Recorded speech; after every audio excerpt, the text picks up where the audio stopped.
Khanna, executive member of this club, would like to take this opportunity to welcome one and all to the Cognicioun 2019. This is the 8th edition of the mega quizzing event. The previous editions of Cognicioun have been hosted by some judges like Mr. Giri Balasubramaniam, Mr. Avinash Mudaliar and Mr. Bhattacharya. And today we have with us Mr. Mitesh Agarwal, Vice President from Oracle India and an avid quizzer. He is one of the selected few in the quizzing circle to show consistency in winning at top level for more than a decade. He has been the quiz master of the famous Rajagiri National Business Quiz, IBS, SOIL, just to name a few. His name needs no introduction in the quizzing and business world. Thank you very much, sir, for gracing the occasion. Over to you, sir. The floor is yours. Thank you. Can you raise the volume on this? Thanks. Thanks. We'll start. I think we're already a bit delayed. There's one more bus which still hasn't arrived, right? But we'll continue and we'll just repeat the questions for them. Let's just switch off during the event for the preliminary round and keep them in silent during the finals. Okay, so we have a few star mark questions in case there's a tie. The top 6 teams make it to the finals. It's a very simple format. Hopefully you'll enjoy the quiz as well. Let's move to the next slide. Want to thank Shrikant who guinea picked this quiz and also contributed a few questions. He's in Singapore, right? Former winner of this quiz, I believe. So I just wanted to thank him. Move to the next one. Let's start. All the best. First question coming up. Can we have some silence across the board, please? Yeah. Thank you. Marie Kondo, a Japanese consultant famous for her KonMari method, has an internationally best-selling book. It's called The Life-Changing Magic of Dash Up, a single word. Since then, she's gone on to become a big celebrity in the US. In fact, she's a bigger celebrity in the US than in Japan, where she comes from. Has her own show on Netflix, if you've seen it. January 14th, incidentally, is the International Day of the same thing, which is the name of this Netflix title. What is Marie Kondo's book title or Netflix show? Same name.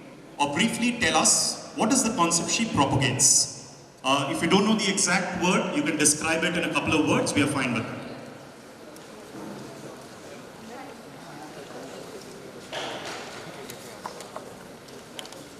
Any folks who are writing the quiz here not able to see the screen, you are welcome to come this side. That's the first question. Let's move to the second one. It is probably short for Bon Voyage or Bon Voy. It's the new name of the merged loyalty program of this global giant. Twitter exploded when this name was announced. In fact, it's going to get launched on February of 13th, which is next week. It said, few memes that started said, will the Book of Mormon be replaced with the Bon Voy of the Vanities, or will it be the Book of Bon Voy? Now, Bon Voy, same pronunciation, Bon Voir rather, same pronunciation probably, would mean good elephant in French or Vietnamese, and elephants mean good luck to many in the world. Which global hospitality major is launching the new merged loyalty program? It's called Bon Voix or Bon Voy.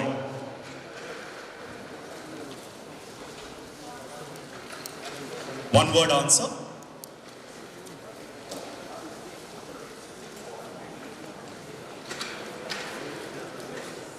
Okay, question 3. As per global statistics, what iconic Swedish item is the largest selling item in an IKEA store globally? Okay. Incidentally, for very specific item is not yet available in the Hyderabad IKEA store, the only IKEA store in India. So therefore, for an additional point, tell us why. There's a specific reason why this item is not available in the Indian IKEA store, which is currently in Hyderabad. So 2-pointer. One part to tell us what is the iconic Swedish item, which is the largest selling item in an IKEA store. And why is this item not available in the Hyderabad IKEA store? There could be a couple of reasons for it, right? We'll accept any one.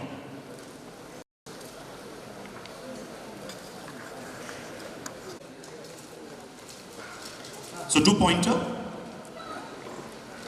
Moving on to question 4.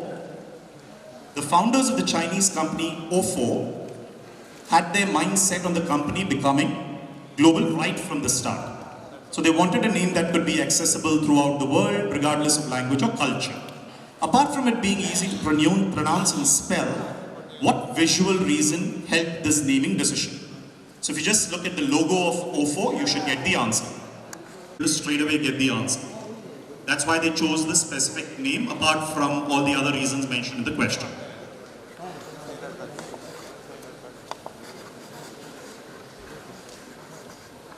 Planning to acquire heavy-duty, high-tech whole-body 3D scanners for the National DASH Survey, which will collect samples from 25,000 people. Interestingly, this is the biggest sample ever undertaken anywhere in the world. Globally, 14 countries, including China, Spain, and Germany, have their own DASH charts. The blanks are all the same. Indians are anthropometrically made the same way, says Nupur Anand, the professor at NIIFT Delhi, who's leading this project. She said, if you ask somebody their dash, they'll give you dashes for different brands. So what we are looking at is to have a numeric value which I can pick from anywhere in the world. What are we talking about? Just fill in the blank. I'm looking for a very simple 4-letter answer.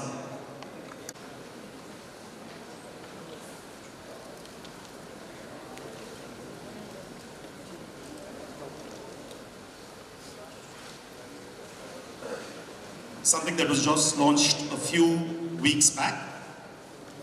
She was the former CEO of the Royal Bank of Scotland in India and joined the Aam Aadmi Party in 2014 to contest the Lok Sabha elections from Mumbai South against Milind Deora. Unfortunately, she lost.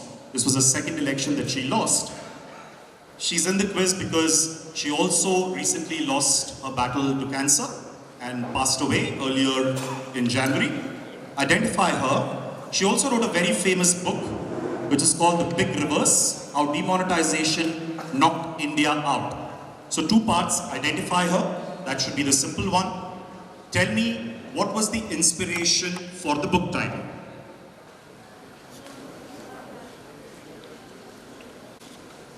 My suggestion is teams who are there, there's lots of space here.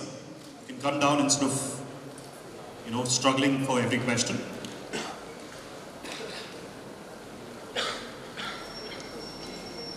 Question 7. Sales of this craft beer brand shot up by about 500% during New Year and continued the upward trajectory in all of January 2019. Which Chhattisgarh-based craft beer brand started by Reckitt Singh Bhatia are we talking about? There is a reason why I'm asking this question, right? So maybe the beer brand is not that famous, but obviously it became very, very famous in the last 45 days.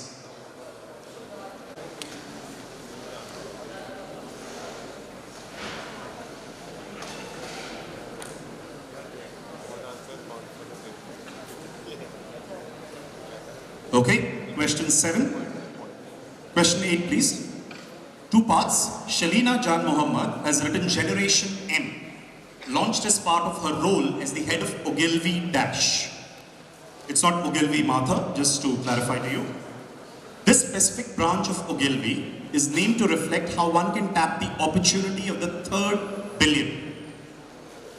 Its name literally means, in that it's the blank, that blank name literally means light of God. What is M in Generation M?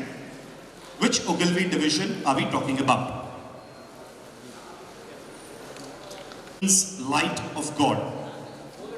4-letter answer. Generation M, expand M.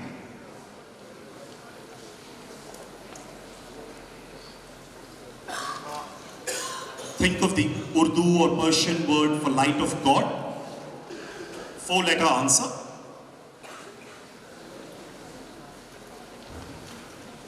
More clues coming your way. Also part of the name of a famous head of Ogilvy Dash. What is M in Generation M? Then should be obvious. Yes, question 8. All question numbers on the top there. You can see that.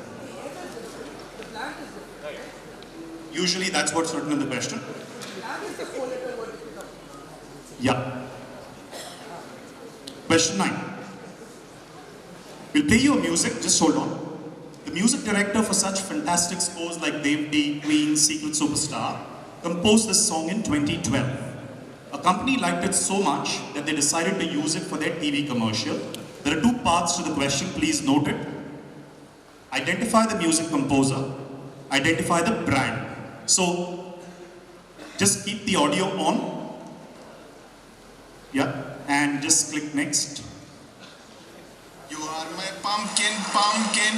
Hello, honey bunny, honey bunny. You are my pumpkin, pumpkin. Hello, honey bunny. Hello, honey bunny, honey bunny. Feeling something, something. Hello, honey bunny. Honey bunny. Honey bunny. I am your dumpling, dumpling. Feeling something, something. Money, money, noy, honey bunny. Hello, honey Bunny. Hello, honey bunny. This was the music video, the original music video. You're my pumpkin, pumpkin. Hello, honey bunny. I'm your dumpling, dumpling. Hello, honey bunny. Feeling something, something. Hello, honey bunny, tungo, tungo. You're my pumpkin, pumpkin. Hello, honey bunny. I'm your dumpling, dumpling. Hello, honey bunny. So fairly addictive as you can imagine. Right, so that was the music video which you saw in the end. The first part was the ad. The company saw that music video and decided to use it for that commercial. Two parts, identify the composer and tell me what's the brand. The music composer is obviously very, very famous. Done music for all these movies and several more. Okay, let's move to question 10. First, read the question, then we'll play you the audio clip. It's a famous cameo appearance. There are two parts again. Listen to the audio and tell us the business personality for 1 point who's in the audio and also the TV series. Right? Just click on that. Can you play next? Salary? Unfortunately, that range is set at corporate. What about mileage when I use my car? I mean, gas ain't cheap, you know. We think that 25 cents a mile is pretty generous. How about 27? And when I make long-distance calls, will they be monitored or is it on the honor system? Play it once more. Just go back and come back. They're on salary? Unfortunately, that range is set at corporate. What about mileage when I use my car? I mean, gas ain't cheap, you know. We think that 25 cents a mile is pretty generous. How about 27? And when I make long-distance calls, will they be monitored or is it on the honor system? So just to add a clue, it's a short clip because he appears only for about 20 seconds in it. This is a very famous cameo for a season finale of a super hit show, right? Obviously, remember it's a business quiz, so it will be related to business, right? And it's a business personality giving an interview for the role of something in that show. Really famous viral clip that went viral a few years back. This is not very recent, right? It went viral a few years back, all right?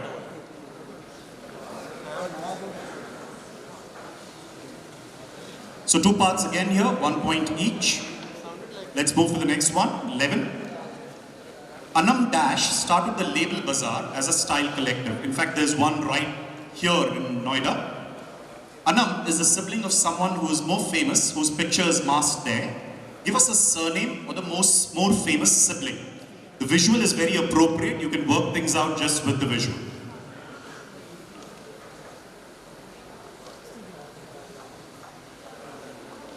So, whose sisters Anam Dash? I've struck out obviously the visual.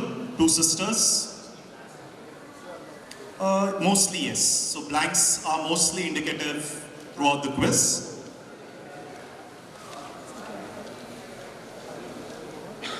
Question 12. Former RBI Governor Raghuram Rajan had this to say in November 2008. He said the role of the RBI board is to be the wise counsel, to play dash dash, not to make operational decisions and certainly not be loud like dash dash dash.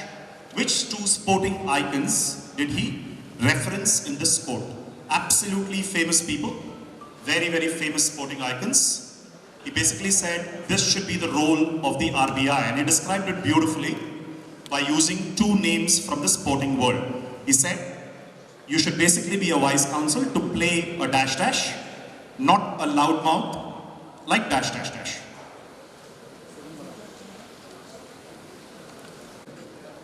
In 1944, a group of prominent business leaders and economic policy experts drew up a plan for economic development in India.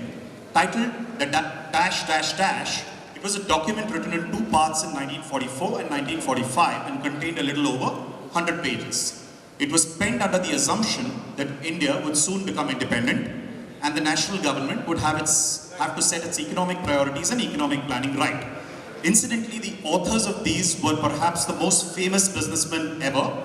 The architects of the document were Jahangir Ratanji Dadabhai Tata, G.D. Birla, Purushottam Das Thakur Das, Kasturbhai Lalbhai, Ardeshir Dalal, Lala Shriram, John Mathai, and Ardeshir Shroff. A 2019 book revisits the same plan out here, written by Meghna Desai and Sanjay Baru. Just tell me the three-word title, perhaps the most famous economic plan written ever for India. Three-word title.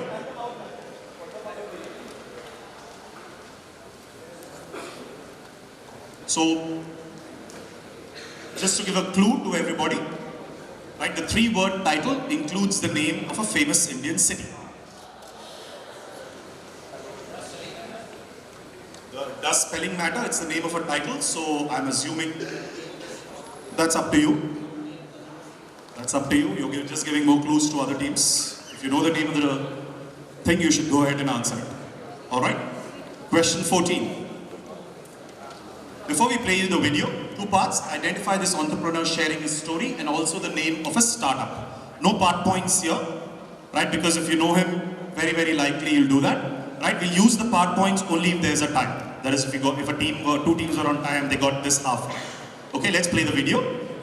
Village in a beautiful place called Wayanad in Kerala. We had no electricity in my village. My dad was a coolie. As my dad was finding it difficult to meet both ends of the family, I ended up doing coolie job at the age of 10. I had to walk miles to my school. Government's midday meal scheme was the biggest motivation factor for me to attend the school and turned out to be a school topper in less than 1 year. I then did my engineering in computer science from NIT Calicut. After seeing my campus offer, my monthly package, my dad felt it was my annual package. It was more than his lifetime savings. Looks a bit like Naveen, the quizzer there, right? But it isn't. But just tell us his name and the name of a startup. Very famous startup, been in the news I think over the last 1 year, getting various awards, speaker at various events and so on. Alright, question 15. Parle G, KFC, Pizza Hut, Kama Sutra, Fevikwik, Durex had it around the theme of some things do not change. Lufthansa had our birds look sharper, while Kia had full of surprises then and now. For Google India, it was from taskless to ask list. And for Amul, it was from evergreen and ever yellow. What is it that these brands were responding to? All these brands were responding to something. You can work this out, the way the question is framed, especially the question. The question itself, right? What were they responding to? There's a specific reason I framed it that way.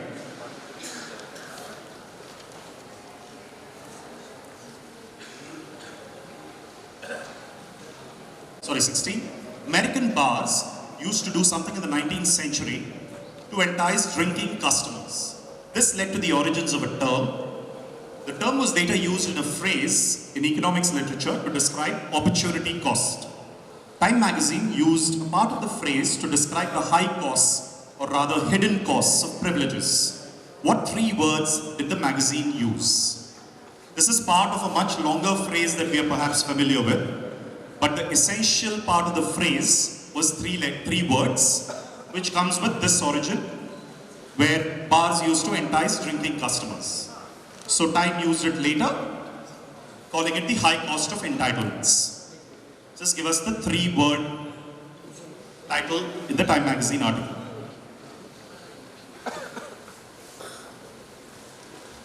Okay, question 17. Anil Thakur, Ranveer Sinha and Manoj Muttu owned 17%, while 83% was owned by their more famous partner. A company not many had heard of had secured plum projects like the operations for the Mumbai International Airport Terminal building, the commercial complex at Phoenix Mills, Belapur Railway Station, Wockhardt Hospital at Mulund, and various other buildings that you see out there. Their registered office was in central Delhi's Deen Dayal Upadhyay Road. Which company, for 1 point? Who's the more famous alleged partner? I'm just adding that.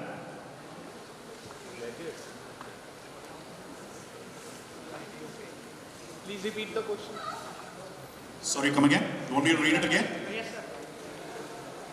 Anil Thakur, Ranveer Sinha and Manoj Muttu owned 17%, while 83% was owned by their more famous partner. That's the famous partner that we want. That's the second part of the question. This company got secured a lot of plum projects around Mumbai International Airport Terminal building and various other projects. Nobody had ever heard of this company, and they got all of these big, projects in terms of the way to do maintenance and so on. So which company are we talking about? Has been in the news over the last 6 months. Right? And tell us who's the more famous partner. And the reason I said alleged, obviously the partner claims that, he or she has nothing to do with this whole company.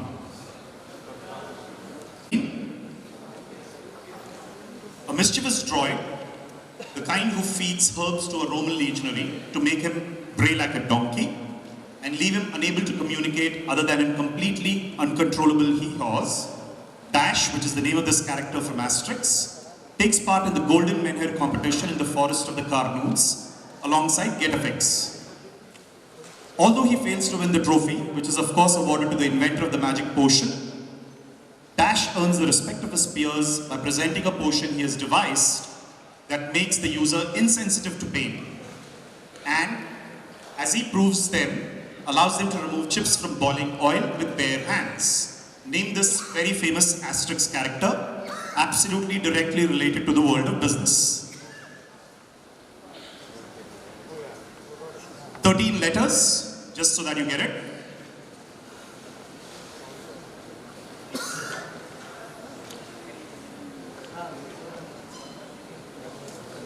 Famous Asterix character. Name borrowed from the world of business. Okay, question 19. In November 2018, Starbucks, after a few years of promising it would, banned porn viewing on its free Wi-Fi. The company built a filter that would still allow mature content while blocking straight-up porn. Porn purveyor YouPorn responded in an amusing manner. What did YouPorn do?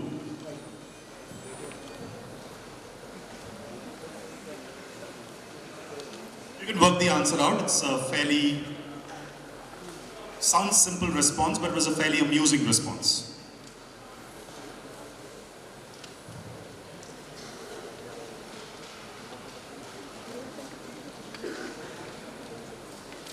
Okay, question 20. They invented the market for diaper stations in the 1980s, and it does in fact dominate that market, overwhelmingly in fact, right? 95% of the sales of diaper changing stations in the world are of this brand. Dash is like the Kleenex of baby changing stations and has become a verb like Xerox and Google. Up until the mid-80s, it was exceedingly difficult for mothers to find a good place to change a diaper. Jeff Hilger and a bunch of friends decided the best solution would be this fold-out, device that you see, and you see that across, even in India now. Their NYSE ticker symbol is CARE, K-A-R-E, which company which shares its name with an Australian marsupial. Yeah, as I said, the blank size throughout the quiz, please don't ask this again and again, is pretty much indicative. Right? May not be exact or whatever, but it is pretty indicative throughout the quiz.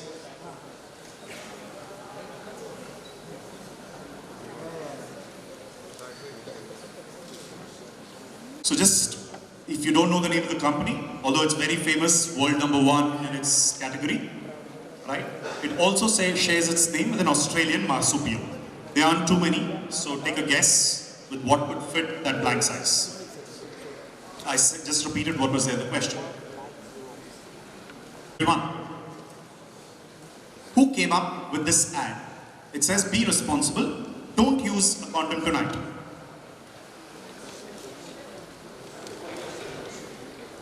Who? It could be anything, it could be a person, it could be an organization, a company. There's a specific reason they came up with an ad like this. Be responsible, don't use a condom tonight. The visual is important.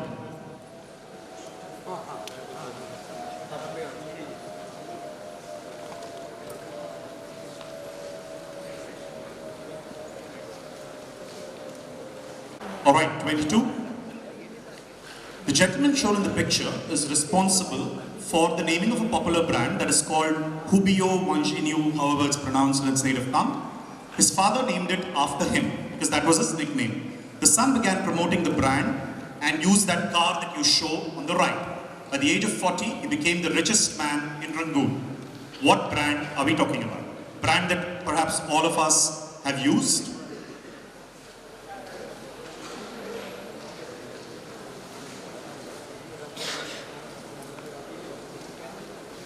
Should be pretty straightforward from the visual as well.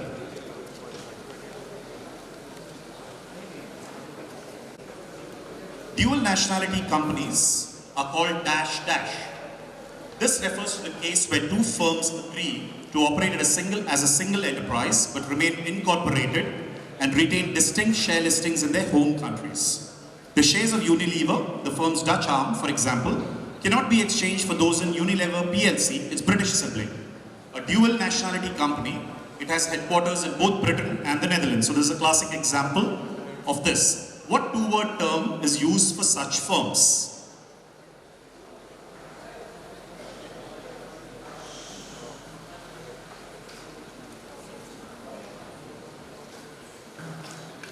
Think of an Oriental term. Clue that I added, think of an Oriental term.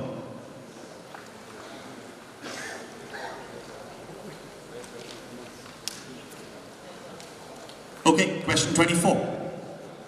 This doodle features kitchen ingredients like tamarind and salt, surrounded by celery leaves. It is a tribute to Muhammad, who was into various businesses like publishing, food and beverages, and wellness. He also opened the first Indian restaurant in England. However, his biggest claim to fame is a contribution to the English language. What contribution did he make to the English language? I just want a word. This is a Google Doodle, I think, a few weeks back. Apparently the guy who introduced Indian cuisine to England. But his contribution is slightly different. We all use a word in the English language thanks to him. Okay, 25. This term, now used in corporate vernacular, is derived from the African American English expression saying stay dash. It means being aware of current affairs and things happening throughout the world that are unjust. Two examples amongst the many are shown here. Give us the two-word term. That's the famous Colin Kaepernick ad that Nike came up with. That's the new Gillette ad, right? So these are just examples in the world of business for that term. I just want a one-word answer. One word, that's it.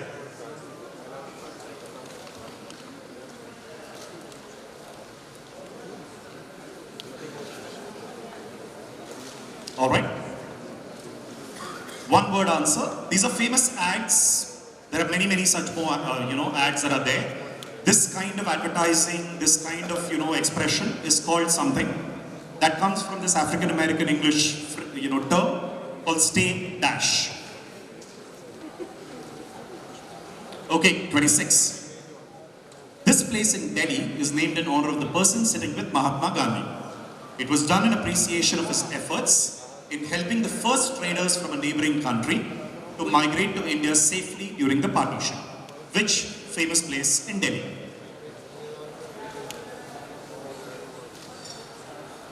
Should be quite simple.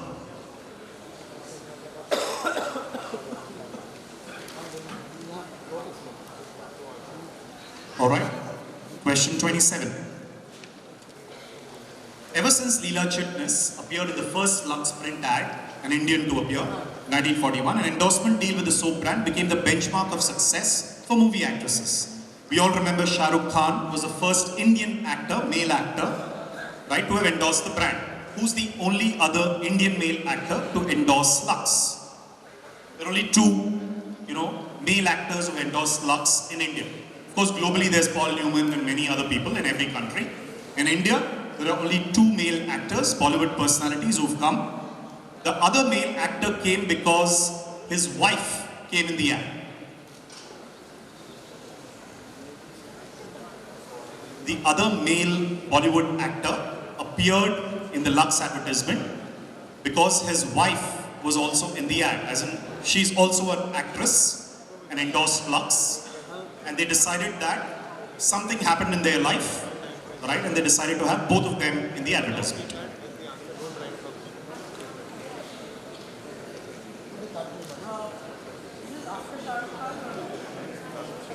Shah Rukh Khan was the first, usually it would be after Shah Rukh Khan. Just read the question, right? 28. See the question first. Identify the singer / music director, as in he's now a music director, music composer, lots of things in the world of music, who earned his jobs as a singer for ad jingles. Very famous ad jingle, right? Tell me who's the singer.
Very unique voice, right? Started off as an ad jingle music composer and a singer, right? Obviously very, very famous now. Once more, no? 29? Is he alive? Yeah, very much alive. I think he was as of a few hours back. Forbes described this wonderful book as follows.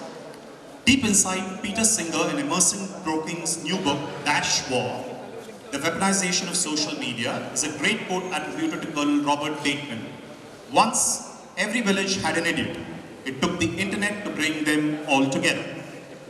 So he coined, a beautiful phrase called the Internet of Idiots in that, right? Tell me the title of the book. All the clues that are required are there in the book cover itself. You should be able to work it out with that. Very short title.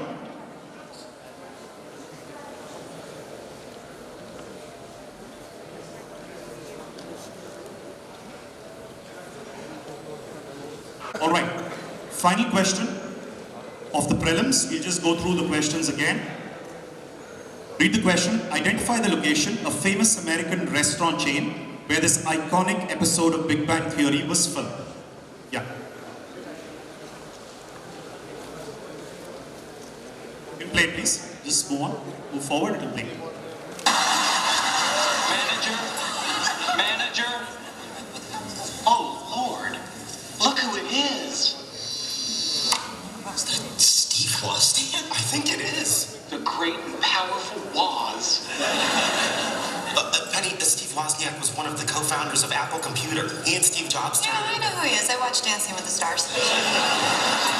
I must speak to him. Of course you must. There's an Olive Garden down the street. You guys should try it sometime. Excuse me, Mr. Wozniak? Oh, hey.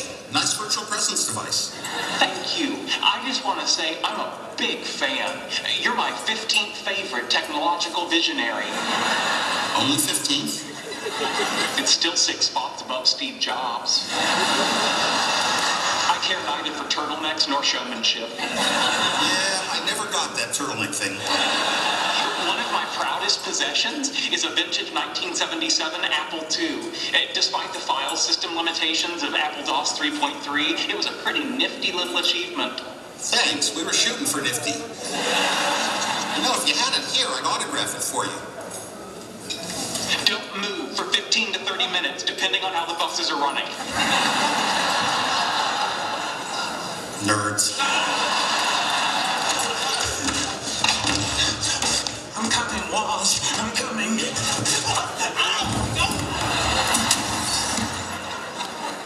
Yep. Just identify the location. Remember that, the waitress said that, if you guys want, you can go to the nearby Olive Garden. So obviously they compete with, you can kind of understand the kind of chain. If you saw the setting, if you saw the kind of menu that they had, they serve alcohol as well and so on, right?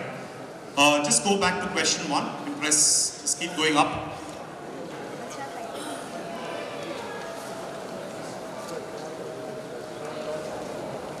Here's the first one. Marie Kondo, she wrote a book that also has become a Netflix title. Just tell us the title of this, or tell us briefly what Marie Kondo is famous for.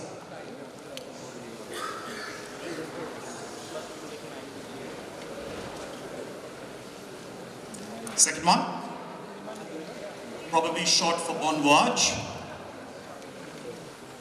Bon Voy or Bon Voix is the merged loyalty program of which global giant? I said one word answer. Question 3. 2 parts. Tell us the largest selling item, iconic Swedish item in an IKEA store. Also tell us why is this item not available in Hyderabad. 2 parts to this question. Yeah. 4. Ofo. Why did they name it Ofo, apart from it being universally sounding and so on and so forth?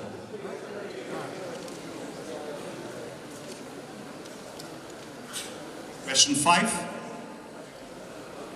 NIFT. What project are they going after? World's largest sample. India doesn't seem to have it, but a lot of other countries are having it. So they decided to have this. So what project are we talking about? Question 6. 2 parts. Identify this famous former CEO and tell us the inspiration for the title of her book, which is The Big Rivers. 7. Tell us the name of this craft beer brand.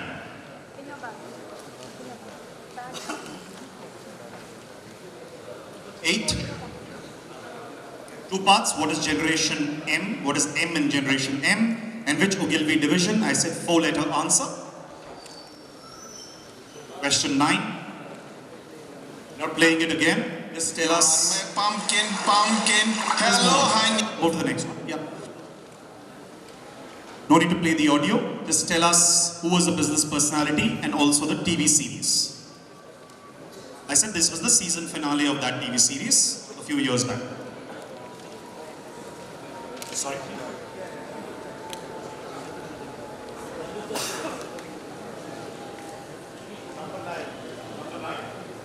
Number 9 was the video. Tell me the music composer and the brand. Yeah. 11. Tell us the surname or the more famous sister.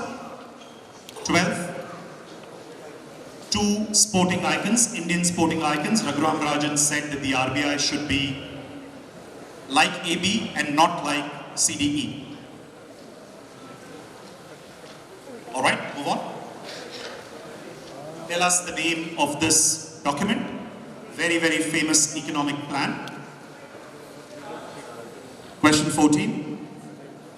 Who was this entrepreneur sharing a story and the name of his startup? No part points unless there is a tie break on this question. Yeah. Remote village in a beautiful place called Wayanad in Kerala. Tell us what were these brands responding to? They were responding to some specific thing. What were they responding to? Parle-G, KFC, Pizza Hut, Kamasutra, Durex, all of them said some things do not change. Lufthansa said our birds look sharper. Kia said full of surprises then and now, and so on.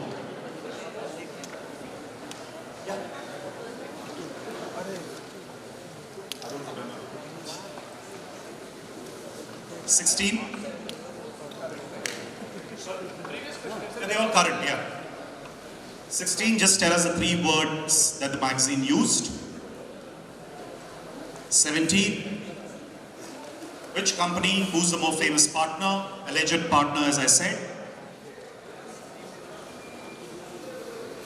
18, tell us the asterisk character, 13 letters. Name from the world of business.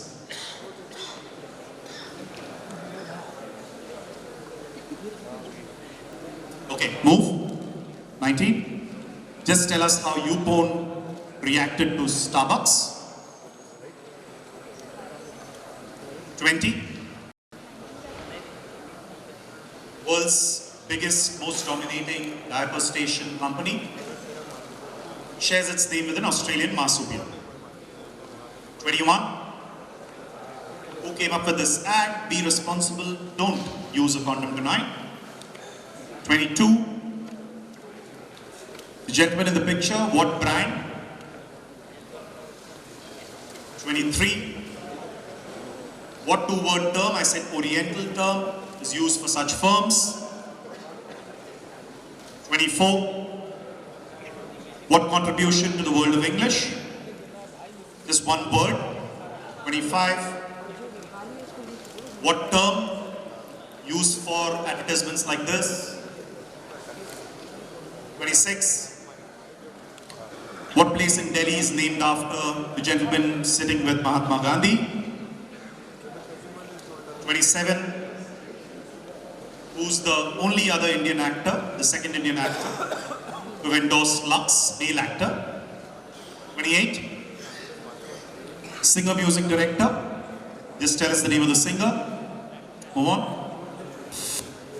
29. Tell us the name of this book. The guy coined the term Internet of Idiots. The final question from Big Bang Theory. Tell us the location where this iconic episode of Big Bang Theory was filmed. Alright. Next slide, please. I think that's the end of the prelims. Can we have the volunteers collect the answer sheets?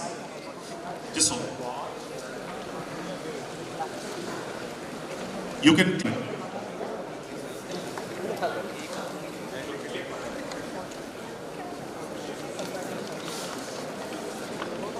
See, okay.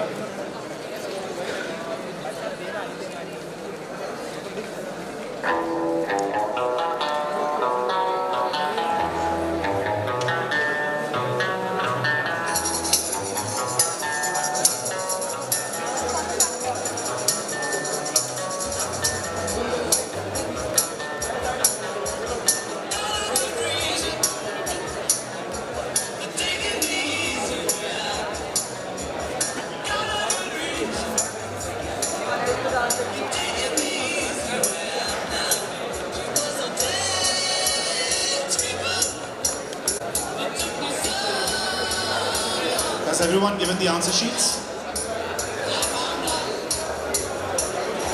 Can I have volunteers just go up on stage, shout it out, right? I'll identify someone and then we'll give the prizes out.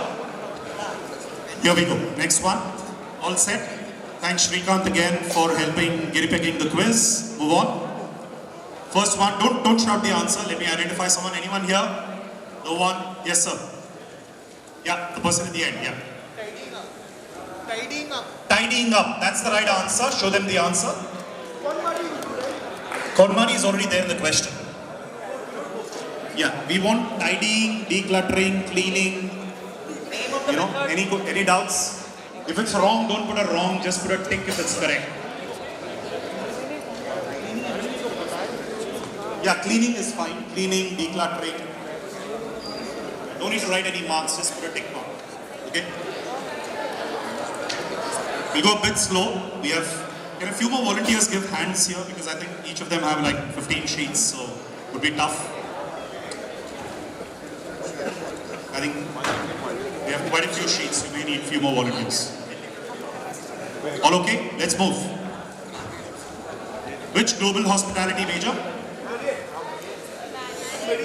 Marriott, that's the right answer. It is Marriott. Give him a prize, please. Yeah, just identify yourself and take your prize. Okay, question 3. 2 parts, we'll give 2 prizes. Yes, ma'am. First part. Meatballs. Swedish meatballs. Hold on, please. Don't go to the second part. You said Swedish meatballs. Let's go for the second part. Why is it not available in Hyderabad? They're made from beef or pork. That's the right answer. So give 1 prize to the lady there and 1 prize to the gentleman there. Person there. Yeah. That's correct. 1 point each. So put 2 tick marks if they get both, 1 tick mark if they get 1 right. Okay? Excuse me. Does negative meatballs work? It's called Swedish meatballs. If you've just written meatballs, that's good enough. Okay. If they've written spaghetti meatballs, all that is fine. The word we're looking for there is meatballs. Okay, and beef or pork, needs to be the answer for the second part.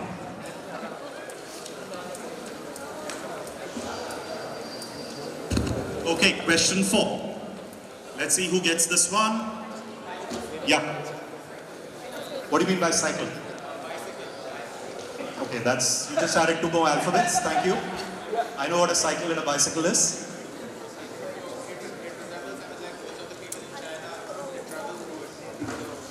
It just resembles a bicycle. That's the answer. Okay, don't worry, I'm just playing with you. Cycle or bicycle is the right answer. As far as they have cycle, bicycle, it looks like bike tires, something to do with that. Please give them points. So you can see it's a very nicely done logo, right? 2 bike tires with a handlebar, right? And that's why they named it, because they could write it that way as well.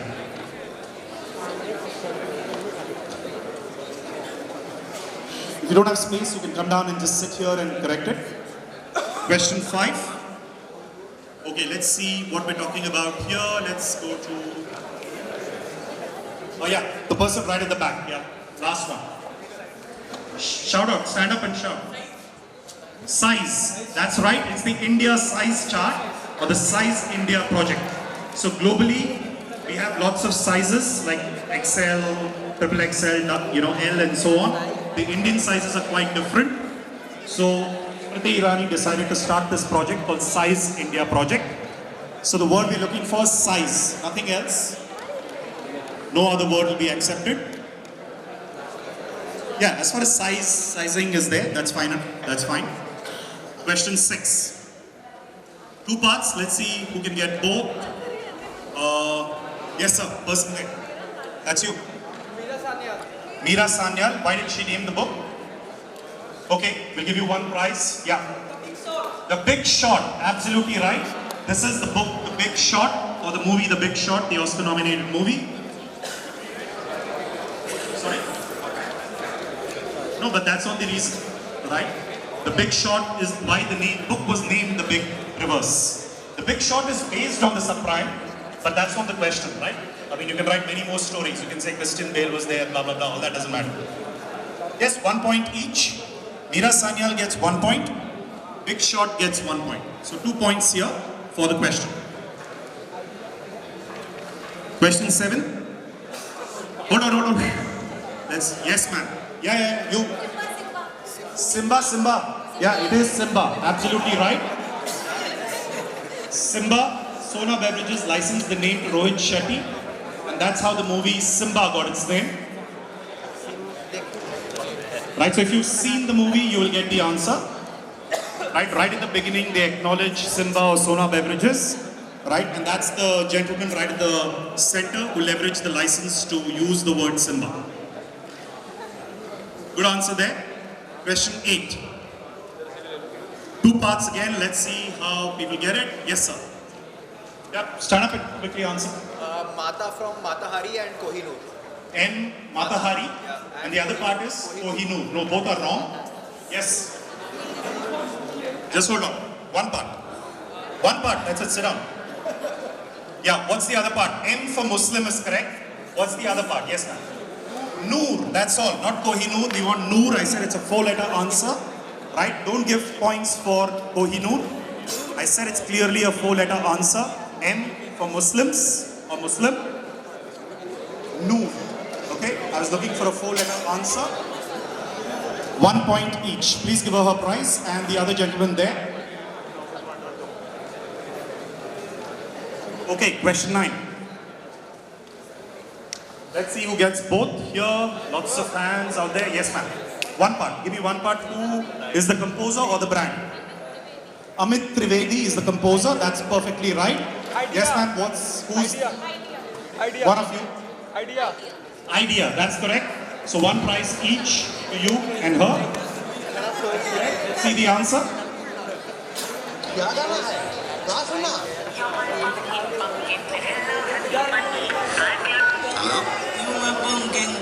That's Amit Trivedi and Idea, very famous ad way back in 2012.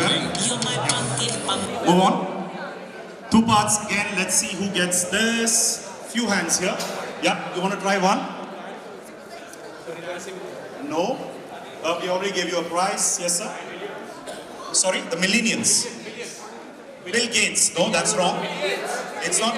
I said no. It's not Bill Gates. Warren Buffett. Warren Buffett. Warren Buffett. Warren Buffett. That's the right answer. That's one part. Please give him the blue t-shirt there. Yes, sir. You're looking really cool. The Apprentice. No, not on The Apprentice. The Office. Absolutely right. Kunal gets it right. Warren Buffett in The Office. This was the season finale of The Office where they're looking to replace the manager. Right, and these are all famous personalities coming in as cameos to replace the office manager.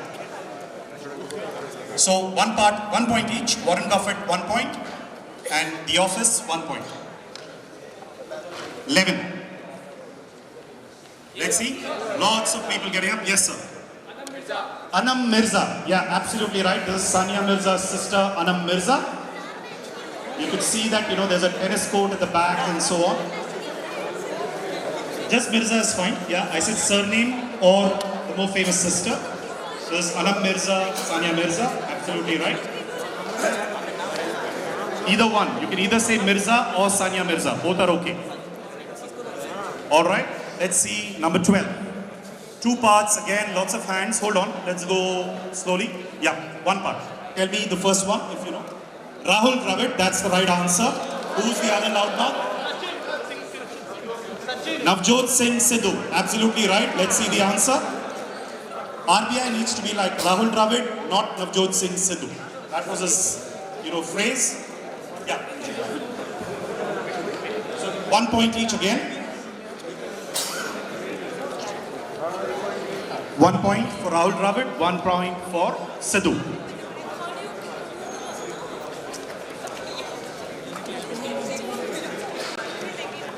Yeah, because he's just written 3 cricketers' names, right? It needs to be in order. Question 13. Let's see who gets this. Yeah. Bombay plan. The Bombay plan, absolutely right. If you've written the Mumbai plan, the answer is wrong. That was not the name of the paper. Okay? This is the Bombay plan, as it was called. It's still called that.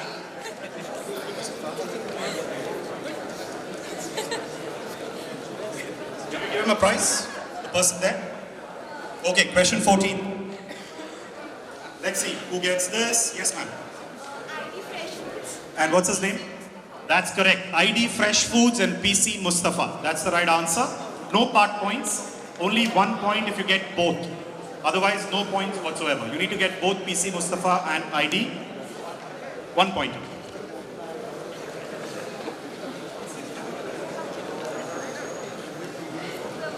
Okay, question 15.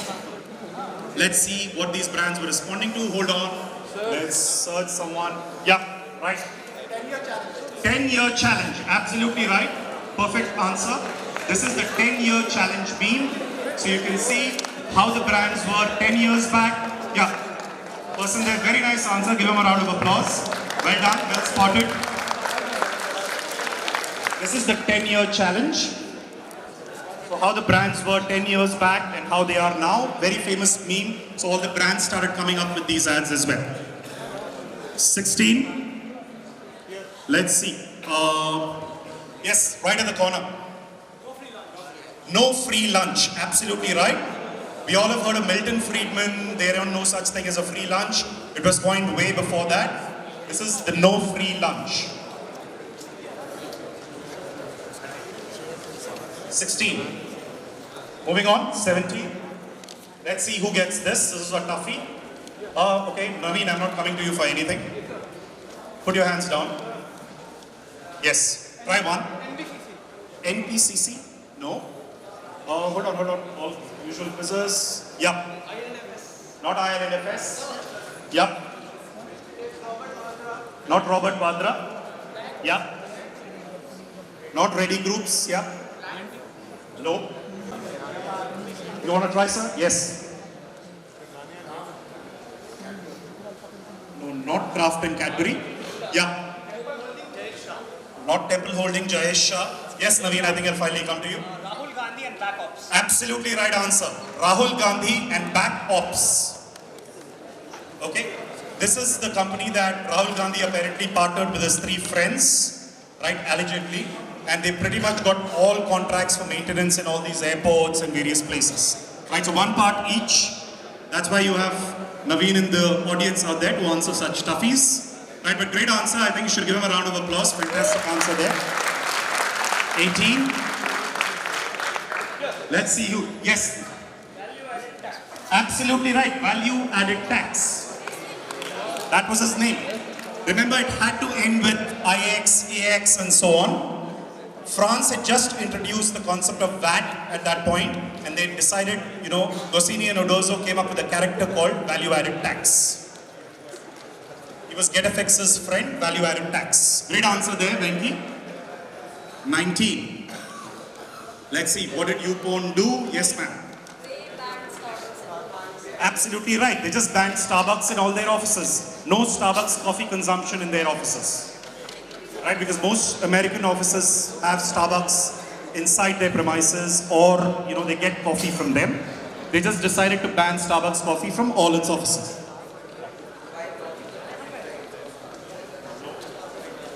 The correct answer is there. Banning Starbucks coffee from their offices. No, you need to have that answer. Okay, move on. Let's see who gets this again. Yep. Jayaprada. Okay, wrong country. Yes. Not Huggies. Koala, that's the right answer. Right, remember, it had to be an Australian marsupial. Go ahead. This is koala, from the koala bear. 21. Who came up with this ad? Yes, ma'am. Geo Parsi. Absolutely, this is the Parsis. Yeah, as far as you have Parsi in the answer, in any form, please give them a point. Obviously, the Parsis are dwindling in population, right? And they specifically came up with this ad which said, be responsible, don't use a condom tonight. All right? So, very nice, cheeky ad, and you can see clearly the Parsi Baba there, behind. Yeah, as far as Parsi is there, give them a point, no problem. Right, 22. What is this? No one from here? Yeah. Tiger Balm, as simple as that. Right, you saw tiger everywhere there. Right, that is tiger. That's how the Tiger Balm got named. Good answer, please give him a prize. Tiger from Tiger Balm. 23. Let's see who gets this part right. Very few hands. Yes, ma'am. Siamese twins, that's the right answer. Very well done. Oriental, I said. This was Siamese twins. Good answering. 24. What contribution in the English language? No, we've already given you. Yeah. Shampoo, that's the right answer. Well done. Person right at the end. Shampoo from Champi. He opened the first head massage parlor the way we know it now, called the Champi Bars, and that's how the word shampoo came in. This is Dean Sake Muhammad. 25. Let's see, what term is this? Any names? Yeah. Woke, absolutely right. Woke capitalism, woke marketing, woke advertising, and so on. As far as you have the word W-O-K-E, stay woke. This is how the Africans pronounce, keep awake or stay woke. No, I want W-O-K-E in the answer. Rhymes with cook, that's what it should be. Alright? No other answer. 26. Okay, lot of people here. Yeah. What was the name of the market I said? Ghaffar market after all this? No? Khan market, yes, absolutely, that's the right answer. Why would you say Ghaffar market? Right, this is Khan market named after Khan Abdul Ghaffar Khan. How many of you wrote Ghaffar market for this? Okay. That's fine, but that was not the reason. The reason it was named Khan market is all Afghanis came and set up the shop there, not in Ghaffar market. Right? So, 1 point for Khan market, no other answer. Yeah. Yes, Ghaffar market is named after him, but that's not the reason why it's named after him. There were both parts, that's why I was very specific. 27. Who endorsed the brand? Yes. Amitabh Bachchan. No, that's not the right answer. Yes, ma'am. Abhishek Bachchan, that's the right answer. So this was when Aishwarya Rai and Abhishek Bachchan got married. If you are in Bangalore and just wrote Bachchan, this is Abhishek Bachchan. 28. Okay, tell us the singer. Let's see who I'm looking for. No, I've already asked you. Blue shirt. Not Shan. Yeah. Not Sonu Nigam. Yes, ma'am. Yellow. Yeah, go ahead. A.R. Rahman. No. Yeah. That's the right answer. Finally, I heard it. Shankar Mahadevan is the right answer. This is Shankar Mahadevan, who sang the original Cadbury ad. Please give him a prize, the person there. Penultimate question. Let's see who gets this. Oh, hold on. Chill, buddy. Yeah. Like, absolutely. No, answer is like war, right? It's fine if you've written likes and all that. We are fine with that. We're not going to be, Nazi about it. Like war, they've written likes, it's okay. Although the name of the book is Like War. I hope all of you enjoyed the prelims thus far. Right, the final question of the prelims. 30? Right, everybody. Yes, ma'am. No, the Cheesecake Factory. Absolutely correct. Go ahead. This is the Cheesecake Factory. Give her a prize. 1 point for that. Because we're running late, we'll start the finals sharp at 6:45. So please be back. Fantastic scoring. Just wait for people to just settle down. Are we ready? Excuse me. Hello. Excuse me, sir. Okay, here we go. Team that topped the prelims. I think no surprises there. Last year's winners, defending champions. Let's get Naveen Kumar and Jaykantan up on stage. They scored a massive 32. Well done, folks.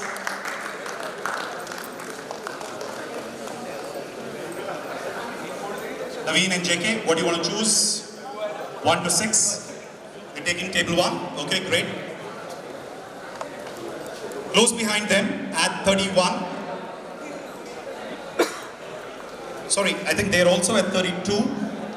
We have Rohan Khanna of Deloitte and Ojapujo of ISBF. Please come up. 32 as well.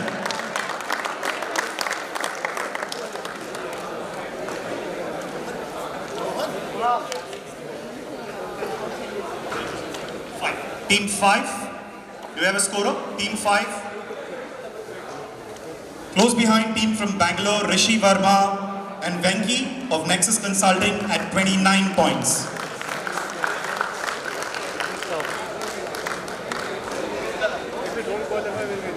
Yes, folks? 6, okay. Excellent. Team combination of Delhi and Kolkata, Kunal Malhotra and Ravi Shankar Saha. They scored 27. Please come up on stage.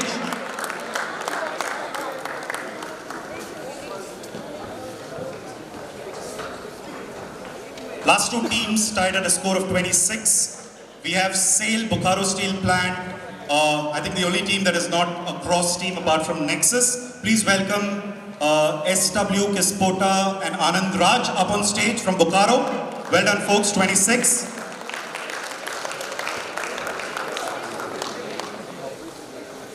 Yeah, 6, 5, 1, 2 are taken, so 3 and 4, one of them. Final team that qualified at a score of 26, just about Theo Thomas and Ayush Avasti of Ernst & Young. Please come up on stage. There were a couple of teams at 24 and 25. Unfortunately, we checked all over again, no tiebreakers to be done. Everybody made it cleanly. Cutoff was 26, fairly high, and the highest was 32.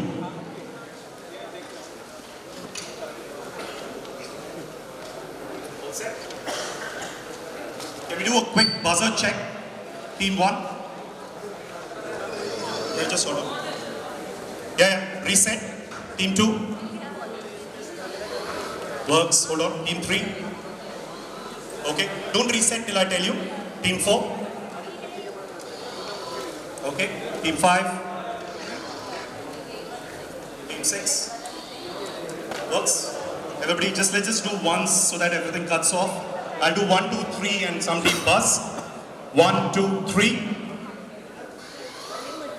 They buzz faster, okay? So I think the buzzes are a bit hard, so just careful. And I hope all of you enjoyed the prelims.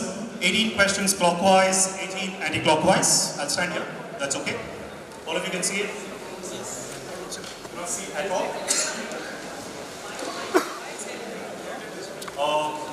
Can the volunteers help, because teams are not able to see things on screen. I think it's too close.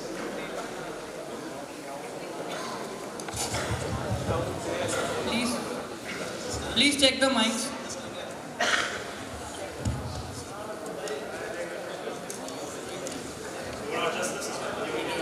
Teams, please check the mics. Check.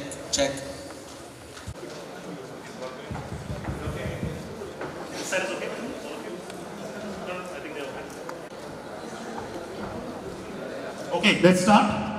All of you know works. Usual format, 18 questions clockwise, 18 anti-clockwise. Plus 10, minus 5 on for the direct team. As in, if team 1's question and team 6 buzzes, team 1 first question coming up on screen. Here you go. Round 1. It's a written round. It's called Kinhi Logone instead of Inhi Logone. Okay, and the reason for that is as follows. Please click. So what if artists or famous artists design logos? It's a written round, maximum 45 points. No negatives, no stakes, no bonus, all of that stuff. Written round. Yeah? No, yeah, what if reimagine logos, right, in a distinct style that the artist may have? Okay, so either the artist or the brand will be asked. Questions are all up on screen. First question, written, please go ahead. Just tell us the name of the artist for 5 points. This is a reimagined, Skype logo in the style of another brand for which the artist in question actually designed the logo. Right? So tell us the other brand in which this style is and tell us the brand. Sorry. Yeah, but there's no choice. This very small space. Sorry about that. I'll try to move around.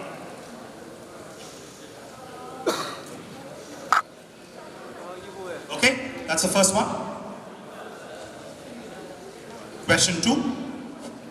Just tell us the name of the artist for 10 points.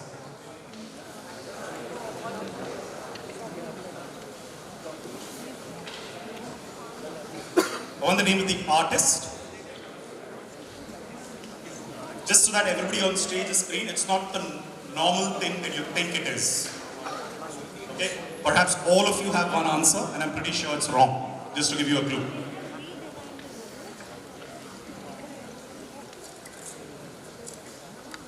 That's why it's 10-pointer, because it's a tough one. It's not easy. You need to know your art. Question 3. Tell us the brand for 5 points and the artist for 5 points. Distinctive motive of the brand. Distinctive motive, as in this is how the color scheme is. But the artist has represented it or would have represented it in a different way.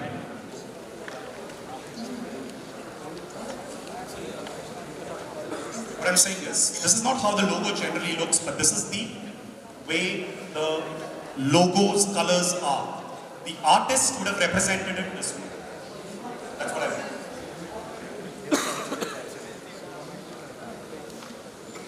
Okay, question 4. The artist is an unknown person called Keith Haring. Tell us the name of the brand. I mean, it's not an unknown person. It's a guy who actually clicked many of those Brezhnev and, snaps and so on. This is all reimagined. Everything is reimagined logos. I said the artist is unknown for this audience perhaps, but otherwise in his own right is famous. That's why I didn't want to ask the artist. Just tell us the name of the brand. No, nothing else is, yeah, it could have changed. Obviously, it's reimagined, right? So obviously things would have changed. The artist is Keith Haring.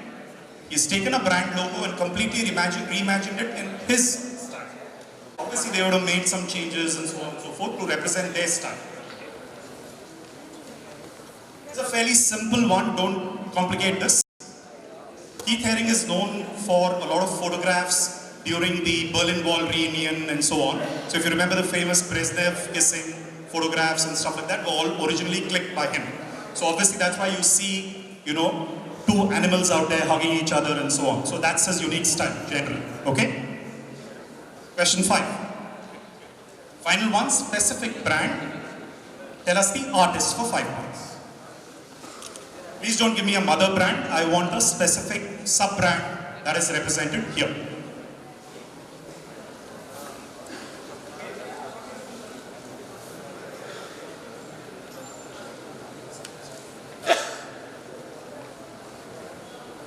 Let's just go back. Yeah. Very quickly, we'll circle it back to 1 to 5, just for a few seconds, so that you just fill in your answers and just move on after that. Yeah, go back, please. 1. Yeah. First one, artist. Name the other brand that this is the style. 2. Tell us the name of the artist. The clue I gave is not the usual thing that you may think when you look at it. Right? Number 3, brand and artist, 5 points each. Number 4, Keith Haring was the artist. Tell us the name of the brand. Final one, specific brand and artist. Okay, can we have people exchange sheets, 1 with 3 and 2 with 1? Same here. Yeah, because that's the only way, right? To the audience. Yeah, let's move down to the answers. First one. Hold on. Let's see. Yes, ma'am. Who's the artist? I don't know. The other one, what is it? No. Chupa Chups. That's the right answer. Who's the artist? And Dali. That's the right answer. Salvador Dali and Chupa Chups. So 5 points each. Salvador Dali, you can see the distinct style in which he gave the logo of Chupa Chups. His type was reimagined that way. Number 2. Let's see, this is the tough one. Let's see who gets this. Yeah? No? That's the right answer. This is Modigliani, famous for his modern women works. Most people may have written Scream, perhaps, looking at the maiden. Right? That's why I wanted to clarify it. It isn't Scream by Munch. This is Amidio Modigliani. 10 points if we get that right. Number 3. Let's see the brand and artist. Yes, ma'am? Yeah? Pepsi. Pepsi and the artist. And Piet Mondrian. That's the right answer.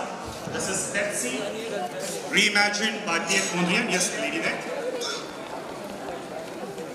Number 4. Let's see who gets the brand here. Yeah? Brand is Puma. Puma. Yes, that's the right answer. This is Puma. What he did is he used the clothing motif that Puma usually uses, right, as opposed to the original logo, because that's the color scheme he used in his photographs. This is Puma. Number 5.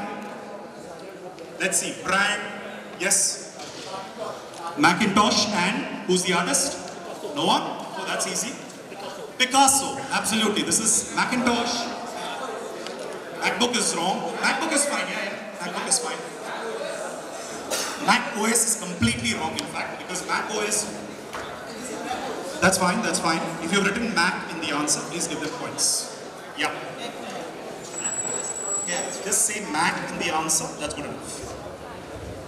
You said OS, Book, Pro, X, all that doesn't matter. Okay, let's see the scores of each team. Team 1, how much did you score? Into the mic, please. Mac is there. 40. Team 1 scores 40, fantastic, 5 points lesser, 40 than the max. 40 to Team 1, you can please give them an applause. 40 is a very good score. Team 2, use the mic, please. And don't do what you were doing because you just damaged it. Yeah. We got 25. 25 to Team 2. Good going. Team 3. Yeah, into the mic. Of course, you're asking for your score. You didn't score anything? Okay. 35. 35 to Team 4. Good going. Team 5 into the mic so that we can test your mic as well. 30. Okay. Team 6. 40. 40 to Team 6 as well. Good going. Right, Team 3 did not open, but we'll come to them. Okay, let's move. Guys, just stay safe on the mic. Round 2, 18 questions clockwise. First strike, as always. If there are 2 parts, all of that stuff, you need to get both. Please don't unnecessarily buzz and argue later. First one, there you go. The founder of this magazine explained the idea to this famous photographer thus: the camera should explore every corner of industry, showing everything. From the steam shovel to the board of directors, the camera would act as interpreter, recording what modern industrial civilization is, how it looks, how it measures. The photographer then became the magazine's first staff photographer, and the first photo issue was titled Sa Asa Asa on the meatpacking company. Later, this person became notable for photographing the changing scenes in the Soviet Union in 1930, and was the first foreign photographer to have unlimited access to the Soviet Union. Who and which magazine? 2 parts. If you get 1 part, 5 points. You get both 10. As a photographer, and which magazine? No one pouncing? Team 1.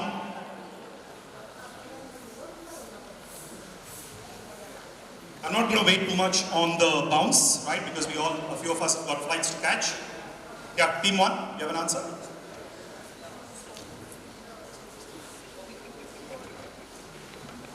Team 1? Okay, I'm going to pass you. Ice and start and time. Ice and start and time. Team 2? Mob Kappa and Nat Geo, National Geographic Magazine. Kappa and Geo, Nat Geo. No answer. Team 4? Passing you. Team 5? I'm guessing Margaret Book White and Life. And Life. Team 6? Ice and Star and Life Magazine. And Life Magazine. 5 points to you for Margaret Book White. That's absolutely right. What is the magazine? Anyone in the audience? Fortune. Yes, that's the right answer. It's Fortune magazine. Please give them a prize. Business quiz. Move on. Show them the answer. This is Fortune and Margaret Book White. 5 points to Team 5. Question to Team 6. Team 6, you're direct. Here's the direct. Move on. This is the Eero Saarinen designed CBS headquarters in New York City. Unlike some major skyscrapers built in that section of Midtown Manhattan during the 1950s and 60s, its pillars are more dominant than its windows. It received a 2-word nickname Dash Dash for its granite cladding. What nickname reminiscent of another company in the financial services world? Just go down, we'll show you a more cleaner visual. 1 click down. This is how the building looks. Team 3 has buzzed. It's Team 6's direct. Go back. Yeah, Team 6. No, I'm going to pass you because otherwise we will cut questions. There's no point. Blackstone, sorry. Team 3. Bank of America. 2 words, no. -5 to you. Let's reset their buzzer. Team 6, Team 1. Passing you. Team 2. Passing you. Team 2. Black. I'm not listening to you. Be clear, right? Team 2. Just can. Team 4. BlackRock is the right answer. +10, not Blackstone. It's BlackRock. 10 there to team 4. Question to team 5. Direct coming up. Here we go. Necessary Evil was the name of Boeing's plane that participated in the atomic bomb attack on Hiroshima on August 6, 1945. Its original mission was to be the third bomber plane that would target the city of Koromo. However, it was used for a different purpose and was fitted with special gear to fly alongside Enola Gay in the Hiroshima mission. What was the specific purpose for Necessary Evil to be the third plane? Why was Koromo chosen as a third city to be targeted, although finally they didn't get bombed? Right? So tell me, 2 parts. Question to you. Anyone bouncing? Buzzing? No? Yeah, team 5. Everybody else, please be ready on your guess. In case one of the Hiroshima or Nagasaki bombs got shot down or Sure. That's the second part. Passing you, team 6. We'll say the specific purpose was to take photographs. Take photographs. And Koromo was chosen as the third city because it was the big manufacturing industrial hub of Japan at that time. Anything else? Big Japanese companies were headquartered there, such as Mitsubishi. Team 1. Specific purpose is they wanted it to be a decoy plane. Decoy plane. And we say Toyota for C. Toyota. Team 2. Decoy plane and Mitsubishi. Mitsubishi. Decoy plane and Mitsubishi. Team 3. Passing. Team 4. This was to ensure that there is damage. Sure. Who's the second part? No? No. 5 points to team 6. It was indeed to take photographs. 5 points to team 1. It is indeed Toyota's manufacturing hub, which is the city of Koromo. 5 points each. Show them the answer. Right? This was how we got all these photographs. Right? That Necessary Evil was taking. The other 2 planes were busy bombing. Right? Koromo was a former name of the city of Toyota. Alright? Team 2. Your direct coming up. One urban legend for this design is that it is spill prone and not a bug but a feature. The argument goes that its users would find it easier to ditch this activity if the cops showed up. Its visual shorthand is usually a neon sign with a vertical line bisecting a horizontal line with an inverted triangle on top. A particular design change in this visual shorthand was added in the early 1920s when a fruit was added to the shorthand. What are we talking about and what fruit got added? Anyone buzzing? No one? Team 2.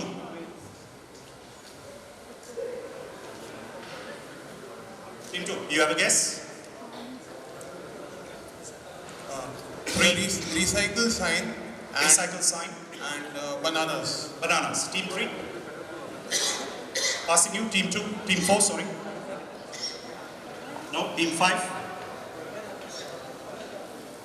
Passing you. Team 6. We'll say this is the classic martini glass design. Martini glass. And the fruit is the olive. Absolutely right. Plus 10 there. Brilliant answer. This is the classic martini glass sign in cocktail bars. Olives got added much later and that became part of the motif as well. Great answering. Plus 10 to team 6. Question direct to team 1. Salary was paid on a weekly basis to the workers in India, particularly the textile and floor mill workers in Bombay. Team 4 thinks they know the answer. So one received 52 salaries in a year. But when the British started ruling India, they came up with the concept of a monthly salary, which means you got only for 48 weeks. So obviously people protested, especially in Maharashtra and so on. What was the solution the British came up with? Team 1. This is the festival bonus or the Diwali bonus. That's the right answer. Plus 10. Well done. This is how the concept of Diwali bonus came in. So they decided that that became the 13th month for which you got a salary. This is the concept of Diwali bonus. Plus 10 to team 1. Team 2, your direct. The primary ingredient was provided by the Bass Brewery. Team 1 thinks they know it. It was originally cooked in the French cooking pots like the one shown here, and this pot became its brand symbol in packaging. Since it always polarized opinion, the brand went with a tagline in 1996 which lifted its sagging sales multifold. Tell me the name of the brand and tell me the tagline, both. Yes, please. The brand is Marmite. Marmite? The tagline is? Basically, you consume till the last drop or spoon or whatever. You lick off the last drop. Okay, team 1. Yes, please. This is Marmite. And something like raises the taste because it contains yeast. Sorry, that's a -5. Passing to team 3. -5 to team 1. Team 3, you're direct. Sorry, team 4. No. Team 5. Marmite and good to the last scrape. No. Team 6. Marmite, good to the last spoon. Good to the last spoon. Okay, like good to the last drop. Team 1, you bust. Audience, Marmite is correct. 5 points to team 2. Yeah. You either love it or hate it. Absolutely. Love it or hate it. Polarized it. Opinion always. That's been the tagline for Marmite for a very long time. Love it or hate it. Alright. Question now to team 3. Here you go. In the early 1900s, when the US National Park System gave birth to a new era of travelers, some early automobile companies, especially Ford with its Model T, used what natural aspect of national parks like Yosemite to advertise their cars? They took this idea from stagecoach companies that called this the tunnel drive, specifically advertising Mariposa Grove in Yosemite. If I had to really make a cheap pun, I would say it was a hole-in-one idea. I just want, what is it that they were advertising? What is it that they were advertising, right? Use what natural aspect of national parks? Anyone buzzing? Closing it, team 3.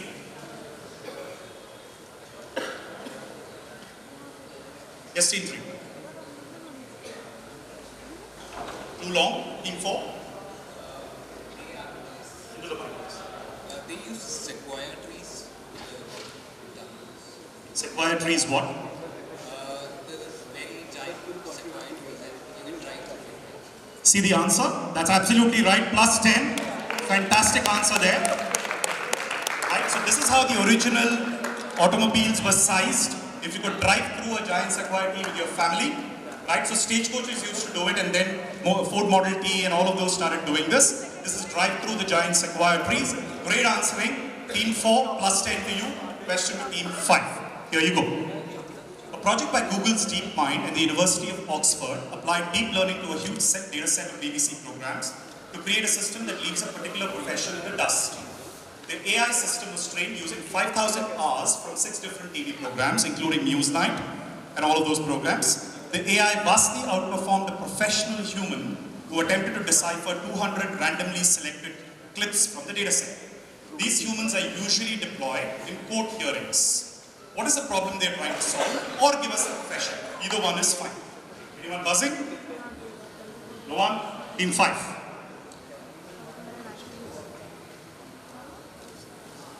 Very workoutable. Yeah. Someone in charge of drawings at a court hearing.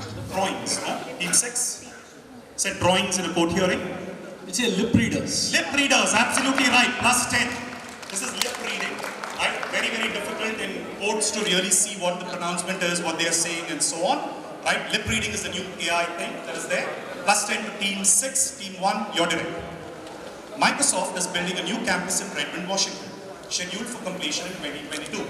In 2018, they enlisted Blockworks to design the project. What was the specific reason for choosing Blockworks? This is how Blockworks reimagined it, right? Or imagined it, rather.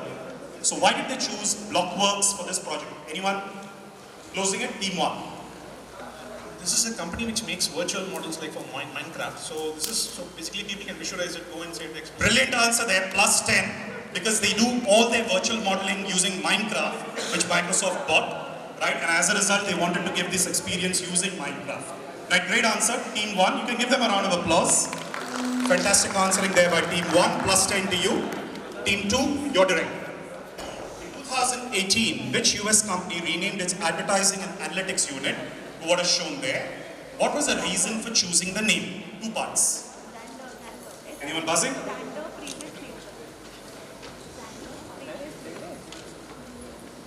No one buzzing? Team 2.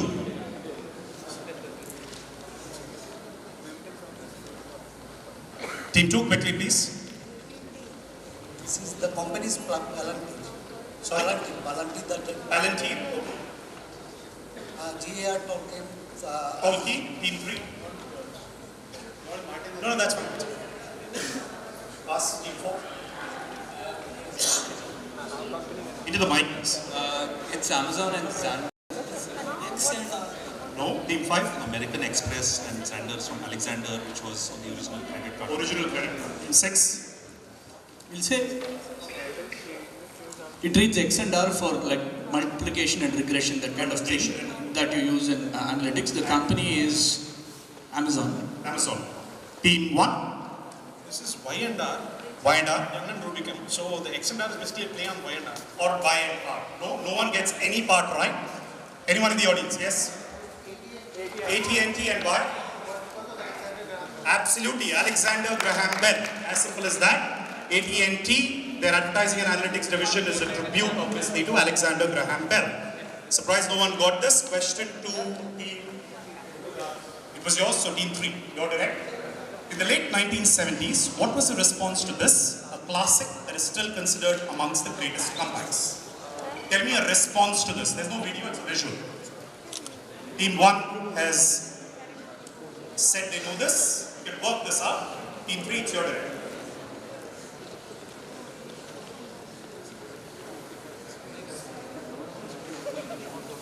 Okay, passing you. You have a guess?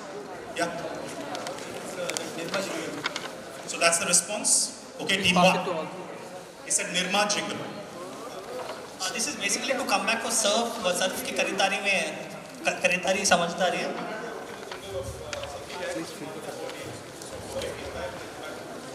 Yeah, surf came up with this. Surf की खरीदारी में समझदारी है. So that's your answer? That was comeback. -5. Sorry, I gave you enough time. Team 4. Is this the Lalita ji? It is Lalita ji. That's all I was looking for, right?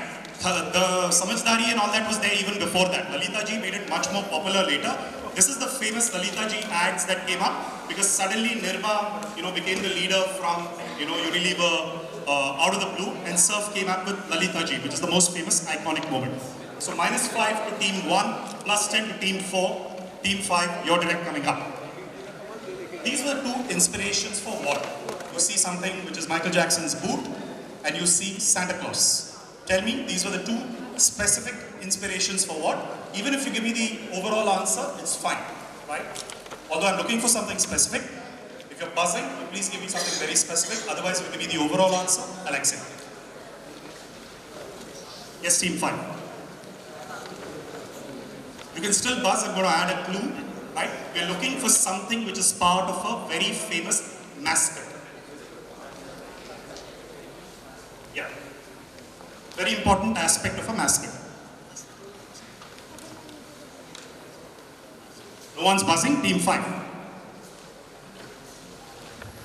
I'm guessing Tux, the Linux. Not Tux. Good guess. Team 6.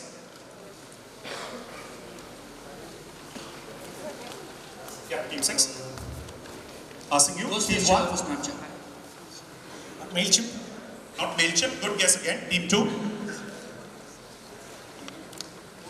Kiwi shoe polish. Kiwi. Kiwi shoe polish. Okay, no. Nice guesses. Team 3. Nothing. Team 4.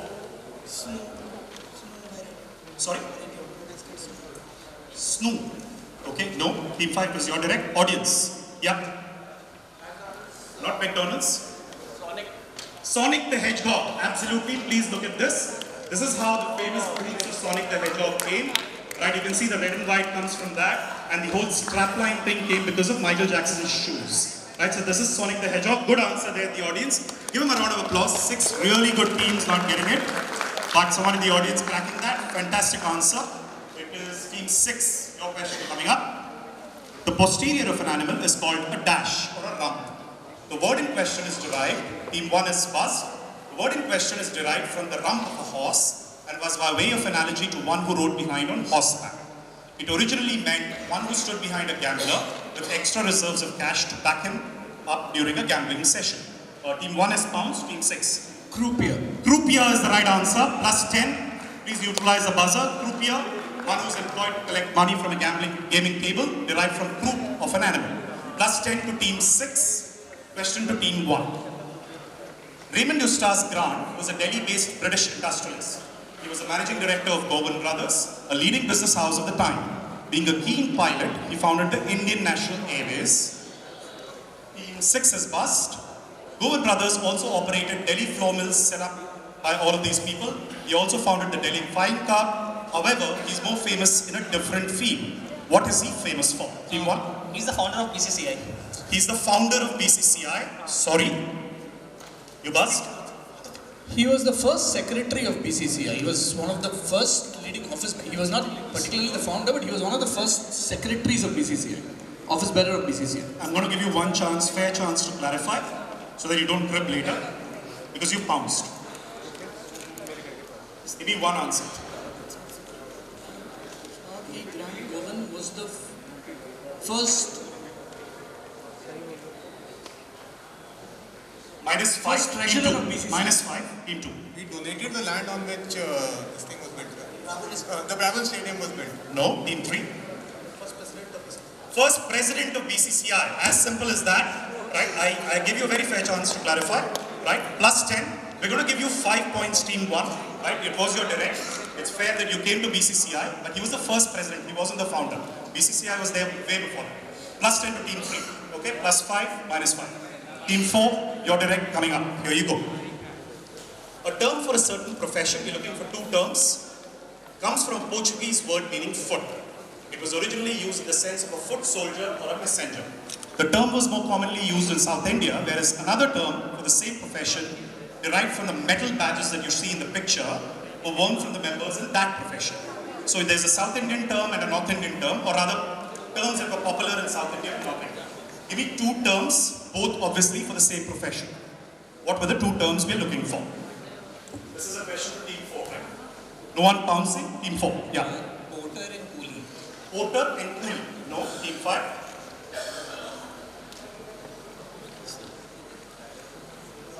Yes, team 5. Pioneer and Pioneer and postman. Postman. Team 6.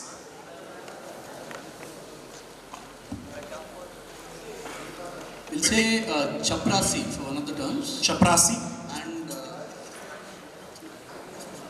gumasta. And gumasta. Okay, good guesses. Team 1. We'll say Mazdoor and Kohli. Mazdoor and Kohli. Team 2. Malaysia and Sepoy. No. Team 3. Was your correct? No. Tehsildar and Havaldar. Not Tehsildar and Havaldar. Was yours? Audience, anyone? Yeah. No, I don't hear the answer. Let's see the answer. I got part of the answer. It's Pune and Chaprasi. Right? If you got Chaprasi, we thought you would get Pune. 5 points to you for Pune, and then you got Pune right? Who said Pune? No one? Okay, I heard one part. Sorry. You got Chaprasi, right? 5 points to team 6 and no points to anybody else. Team 1, your question. You see the visual there? Owned by Adobe, 99U is a consulting service and annual marketing conference in New York. What inspired its name? The U stands for youth. So just to clarify, U stands for youth. Okay? So it's a youth conference. How does a 99 come in its name? That's all I'm looking for. No one pouncing? Team 1. This is the quote, genius is 1% inspiration, 99% perspiration. Brilliant answer. Absolutely right. That's how you get it right. Great answer there. You can give them a bigger round of applause. Genius is 1% inspiration, 99% perspiration. That is what inspired 99U. Team 1, great answer. 10 points to you. Team 2, your direct. The Vatican gets annual donations from churches worldwide. These annual donations are known as dash dash. Fill up the 2 blanks, same as the name of the annual tax of a penny paid by landowners to the papal treasury in Rome in medieval England. So this was the tax that was paid by landowners to the papal treasury. It's the same name that is given for annual donations from churches that Vatican gets. What are these, donations called? 2-word answer. Anyone answer? No one? Team 2. Rosary pennies. Not rosary pennies. Team 3. Privy purse. Not privy purse. Team 4.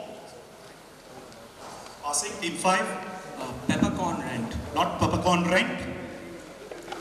It says on father pennies. Not father pennies. Team 1. Plate tax. Sorry, plate tax. Not plate tax. Was yours? Audience. Anyone? Peter's pennies. Peter's pens. That's the right answer. Well done. Peter's pens. Give him a prize, please. Peter's pens. Not an easy one. This is what the Peter's pens was. Team 1, it was your direct. Sorry, team 2, it was yours. Team 3, final one to you. Connect and explain. If you're bouncing, I need everything. You see 3 visuals. Connect and explain. No one's bouncing. Team 3.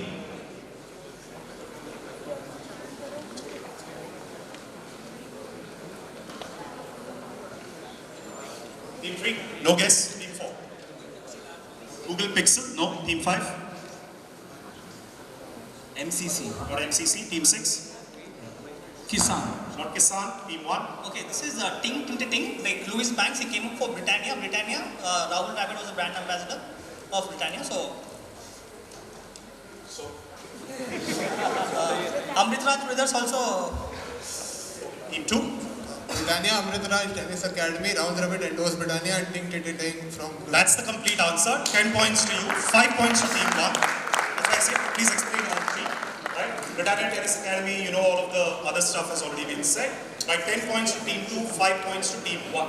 I think that's the end of 18 questions. Let's quickly move to the next round and just get the scores ready. Let's have a couple of quick audience questions. First one. Tell me, yeah, audience questions here. It is. This is a screenshot from the webpage of the 25th anniversary edition of a product. The image on the right being the inspiration for its iconic design. Identify the product and tell me the inspiration.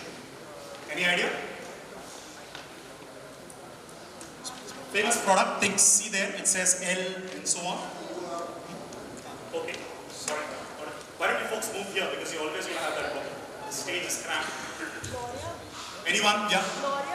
Looks like no one has it. Yeah? Bento box and Lenovo. That's the right answer. This is the Lenovo ThinkPad and Bento box. Give them a prize there, behind them.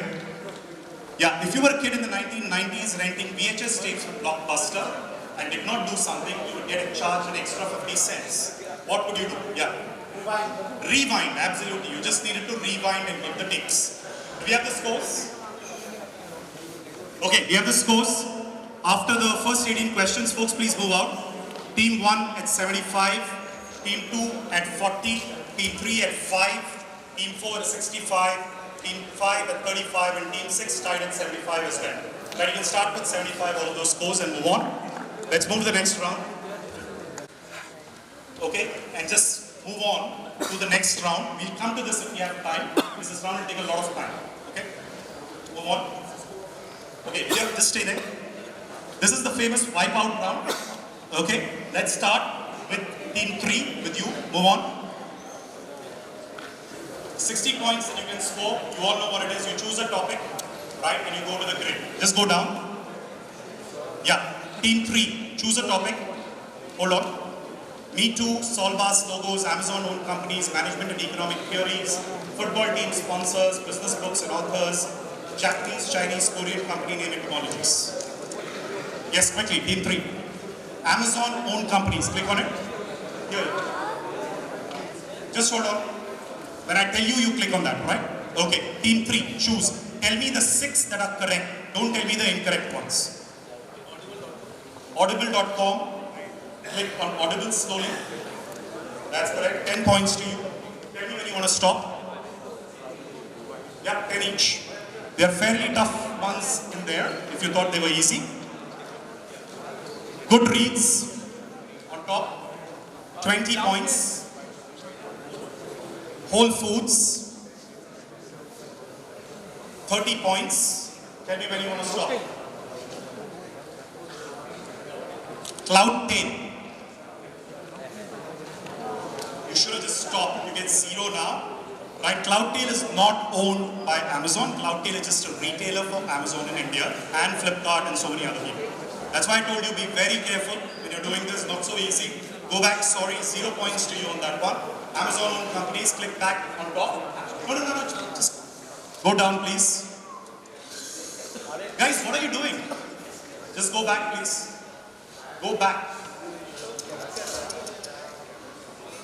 Please go back.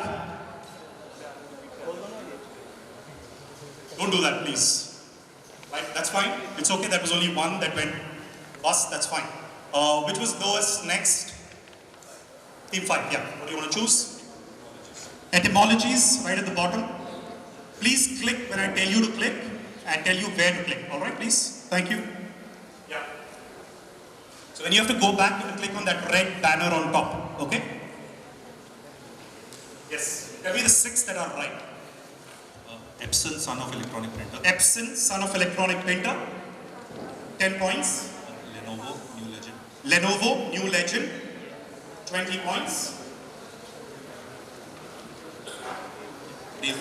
Devu, Great House of Great Universe. Right on top. 30 points. Cathay Pacific. Cathay Pacific, old name of Hong Kong and fly across Pacific. Sorry, that's wrong. It's the old name of China. Okay, so you get, there will be traps. I told you, be very careful what it is. Click on the red banner on top. Japan, China, Korean company name etymologies. Great. Who's next? Yes, team 2. Solbas logos. Okay, no problem. I think we saw one. Quaker.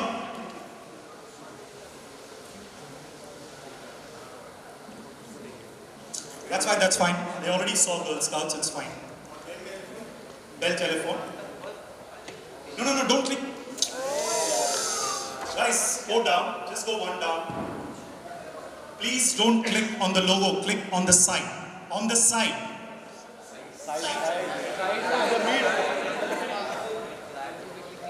Go to the right. You will see the hand icon. Guys. Yes. Did you say that? You want us to click? Yes. Okay. Yeah, Girl Scouts was obvious. United. Please click only on the side. Yeah. Tell me when you want to stop. Okay, guys.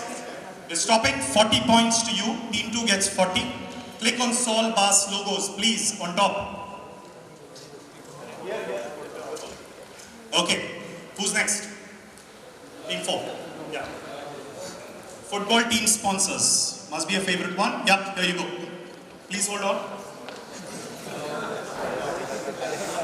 Arsenal, Fly Emirates. Yeah, click only on the side where the hand logo comes, okay? Liverpool, Standard Chartered at the bottom. 20 points. Man United, Chevrolet. 30 points. Tell me when you want to stop, or you want to continue, or want to get zero. Chelsea, Yokohama Tires on top. That's 40. Yes. Real Madrid, Fly Emirates. That's 50 and they stop. Okay, great stop there. Well done, 50 points. Audience, anyone? One more. Newcastle for 88, let's see. That's the right answer. Okay, click on football team sponsors on top and you'll go there. Yeah, please click, that's it. Okay, 50 points to you. Between the two of you, we'll go clockwise. Team 1, what do you want to choose? These books and authors. Best books and authors, here we go. Alright, choose the 6 correct ones. The Innovator's Dilemma. Innovator's Dilemma, Clayton M. Christensen.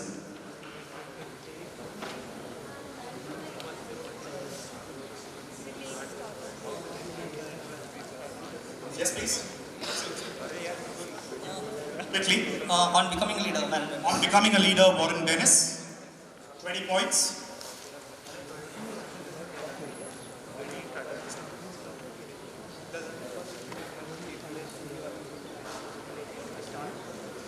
First, break all the rules, Jeffrey Pfeiffer and Robert Sacco. No, please hold on. Don't click till I tell you to click. Okay, the Lean Startup, Eric Ries. The Lean Startup, Eric Ries. 30 points. Stopping at 30. Good choice. Anybody else? Start with Why, Simon Sinek. I thought that was easy. Crossing the Chasm, Jeffrey Moore, Regis McKenna. Good one.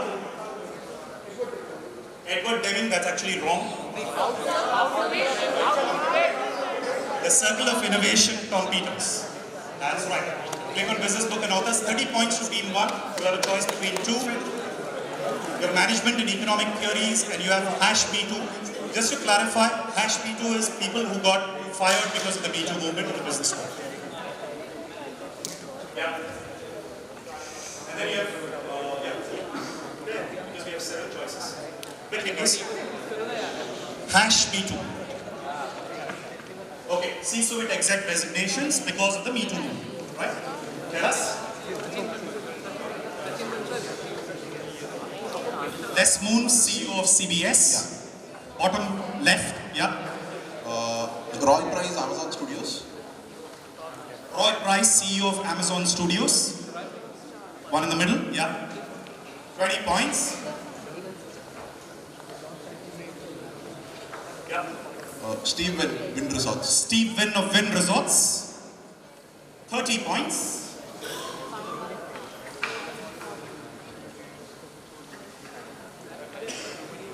Yes, please, quickly. Guys. You're stopping at 30. Okay, great. Let's see. Others, anyone? Yeah. Ryan Krasnick of Intel, that's correct. Sachin Bansal. Sachin Bansal is incorrect. It was Benny Bansal. Okay, now I can't hear anything. It's John Schnatter, CEO of Papa John's. Okay, you can basically click at everything because everybody's saying every word. Now the other 2 are obvious, right? Yeah. Click on top.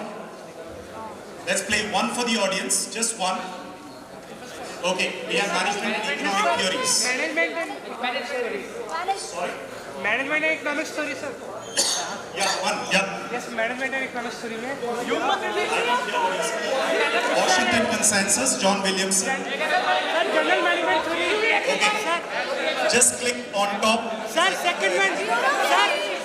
And click on wipe out. Thank you very much. Because I can't hear anything of what you're saying. Right. Let's move. Anti-clockwise. Click down. Just go down. Round 4. Go down. Okay. Again, just do one small thing. Freeze. And go to the 18 questions. We'll come to this. This was the round I wanted to actually skip. That was round 3. Freeze. Go down to round 5. Because this will take too much time. We'll come to it, don't worry. We'll come to round 5. Yeah. Okay, anti-clockwise. Let's finish the anti-clockwise because I don't want to cut short this entire thing. Team 6, starting with you. First question, here you go.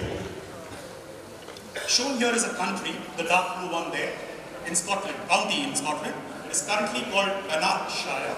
A bank and also a sturdily built spirited team introduced in 1933 are both named after the old name of this county. Team 2 has bounced. What is the old historic name of the county? Yes, yes, very much. Yes. Yes, team 6, team 2 has bounced. Take a guess quickly. Not Lamont? Clydesdale. Clydesdale, absolutely right. Plus 10 there. Well done, team 2. This is Clydesdale as in Clydesdale Bank and Clydesdale both in the same year. Okay? Question to team 5.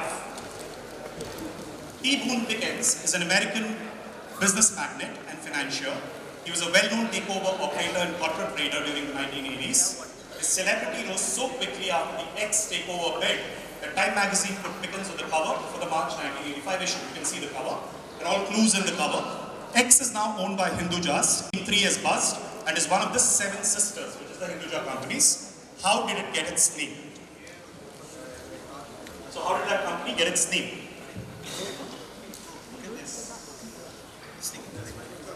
Yes, team 5.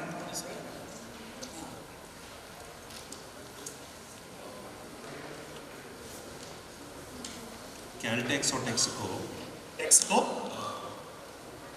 From the state of Texas. The state of Texas. Team 3. We are going with Gulf Oil. Gulf Oil? Because the oil is found in the Gulf regions of area, that's what's named. The Gulf regions of? Gulf regions. The Gulf regions of Named what? after the Gulf regions. Named after the Gulf region.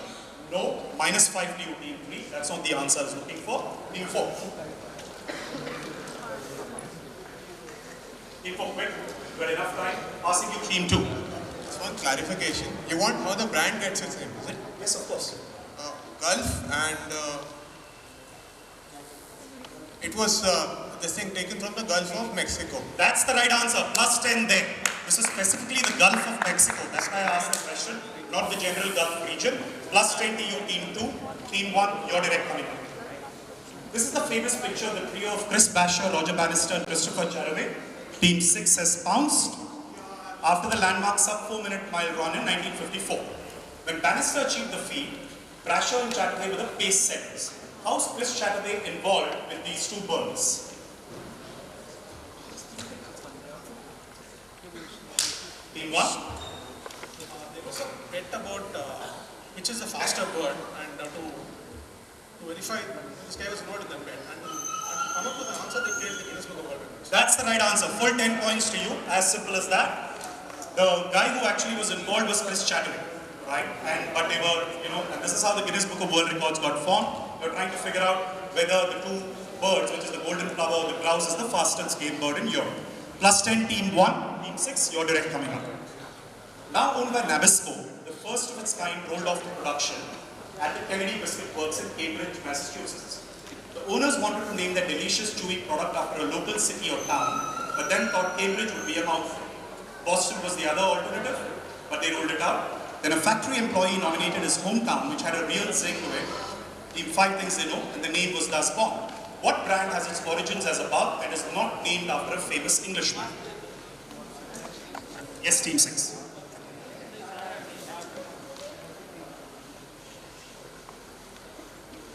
Quick, team 6, you have a guess?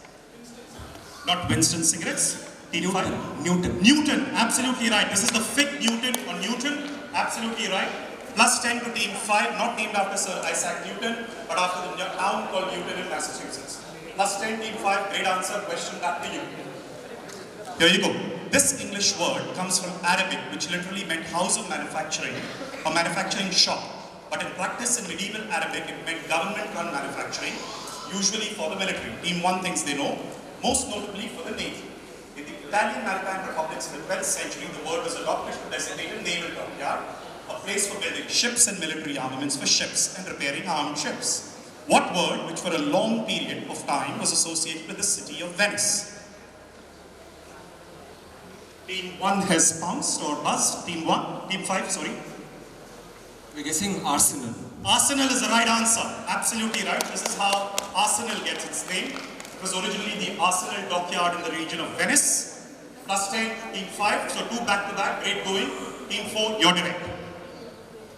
This book, The Art of Money Getting, offers a recipe book for prosperity. Team 1 thinks they know. It was written by a person considered a master of promotion and whose ideas are still studied by marketers today. The title is a slight exaggeration of the content. There are in fact no ideas to get rich. Instead, the marketing genius, also known as the Shakespeare of advertising, provides 20 rules for personal success and the development of good character, which are indirectly related to a person's financial rise. Who's the author? All clues are there in the vision. You pass it right. Okay. Team 4. Quick.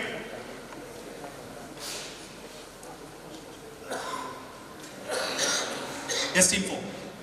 Passing you, team 1. P.T. Barnum. P.T. Barnum, absolutely right. Plus 10, P.T. Barnum. Plus 10 to team 1. Question to team 3. It's not uncommon to see credible sources claim that the phrase was coined by Winston Churchill. A glossary of World War I words and phrases on the BBC website says, dash, dash, dash, phrase coined by Winston Churchill to suggest how British society should react to the wartime situation. This is team 5 buzzing, as if nothing happened. Even some history books such as History of the World, unfortunately claim that Churchill helped popularize it. Others say it first came into popular use when a copywriter, Herbert Morgan, used it during World War I to sum up the sentiments of his employer, Gordon Dash. What's the phrase? Who was Gordon Dash? 3-word phrase. Team 3. Yes, team 3? No guess? Passing you. Team 5, you bust. Guessing X is Bennett. X is Bennett, Gordon Bennett. Yeah, and Sorry, not Bennett. Can you reconsider? Bennett is your answer. Next one. Gone for a burden. Okay, -5 there to you. Gordon Bennett, gone for a burden. Team 2. Spoils of a win. Spoils of win. Who's X? Passing you, team 1. Selfridges is the person. Stiff upper lip. Stiff upper lip. So he said Selfridges, stiff upper lip.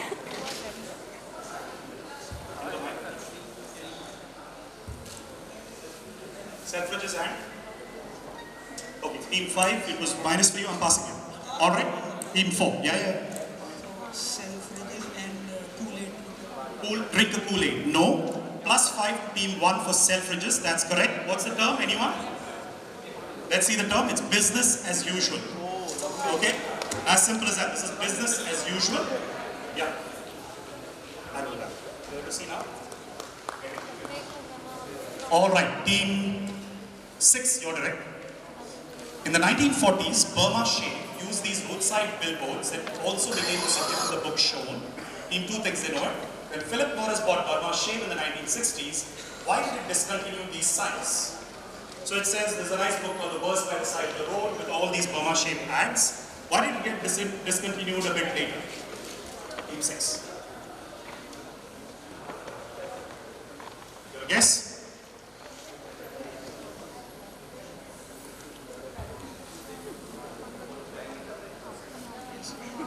Okay, passing you, team 2. Sorry. Philip Morris would subliminally advertise tobacco because it's a tobacco company. So hence tobacco advertising was banned. Sorry, that's a -5. Nothing to do with subliminal advertising. Team 5. You have a guess? Otherwise I'm passing you. It's kind of discriminatory against. No, team 4. It calls roadside accidents because you are just saying one word, so you're reading but you're distracted. Okay, no, team 3. Team 1. They decided to think the Burma Shave brand was getting out of fashion and they didn't want something expensive. Nothing to do with that. Okay, everybody done? Anyone in the audience? Okay, what happened was that highways became better and the cars became faster. There was no way to read all of this while they were driving. So they decided to completely ban, stop all these advertisements instead of banning and so on. So you got slightly there but not really, what I wanted. Question that team 5. Yeah, here you go. The term was first used for an American soldier. Team 1 thinks they know. Despite being popularly associated with the First World War, it actually dates to the Mexican-American War in 1847. From a letter by Lieutenant N.J.T. Dana, he was stopped about 8 o'clock at the foot of a large steep hill where we blank, all the blanks are the same, had to wait for the artillery to get their carriages over. There is an older sense, however, that of a type of dumpling. This sense dates back to all of those things. These men that were landed at each of them 3 or 4 cakes of bread called by the English with a particular word. What term which is now part of a very famous mascot? So this is how that particular mascot gets its name. In fact.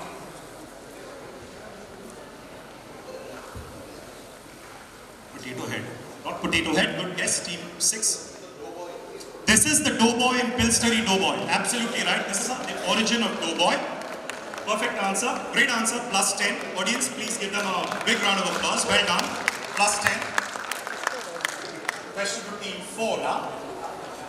The coins of Aurangzeb were noted for the distinct features he employed during his reigning period. Aurangzeb's coins in copper bore on the obverse variously all of his various names of Aurangzeb. The reverse side of the coin had the mint name. History wasn't kind to Aurangzeb and these acts have been branded as self-promotions. However, the actual reason Aurangzeb did this was completely different.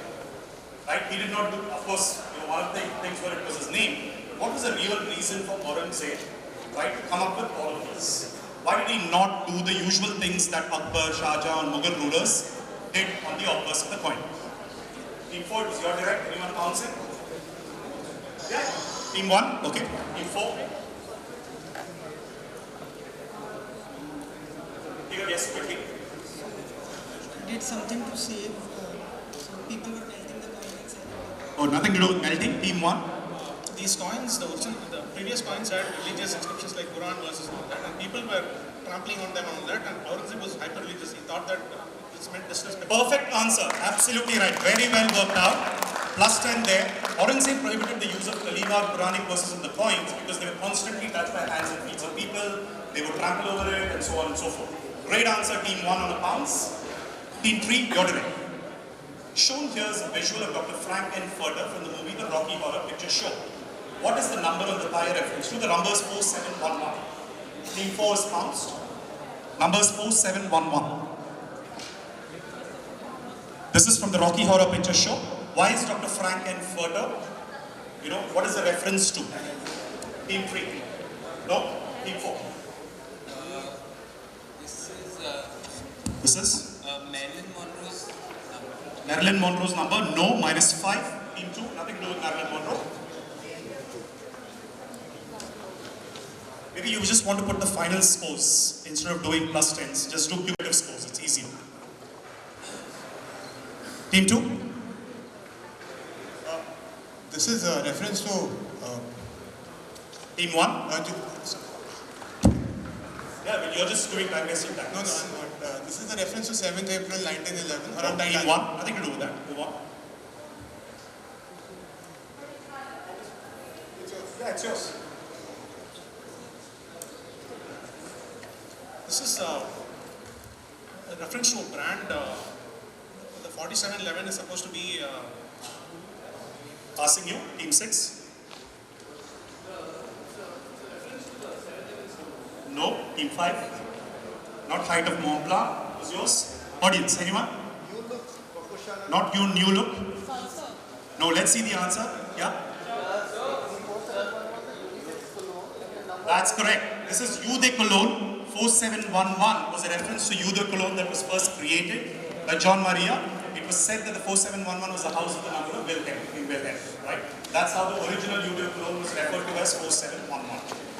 Team 2, it is your direct. No one got this. The former name of the currency of a European country means ringing and was first used from 15th to 17th century to refer to silver coins. The name of the current currency, introduced in 1946, is from the famous Italian city of Florence, which was a center of medieval European trade and finance. It was replaced due to the massive hyperinflation in that country in 45 to 46. What is the name of the old and the new currency? What was the reason for the old currency to be named so? Team 2.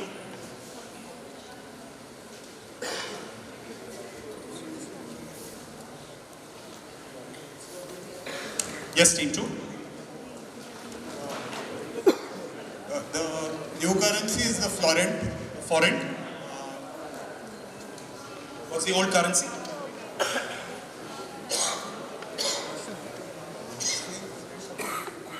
The old currency is the Ducati. Okay. And old currency took its name from the Duke. You guess no? Team 5.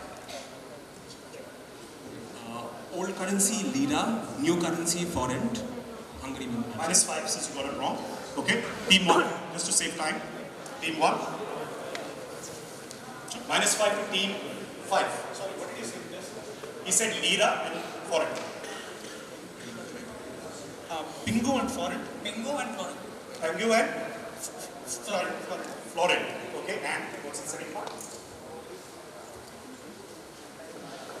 Because it originated from florins and they were then due to the florent coins.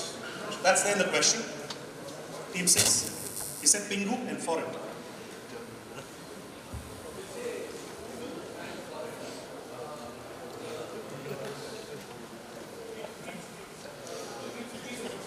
Pieces of silk. Okay. Team 4. Quickly, I'm not going to give you too much time.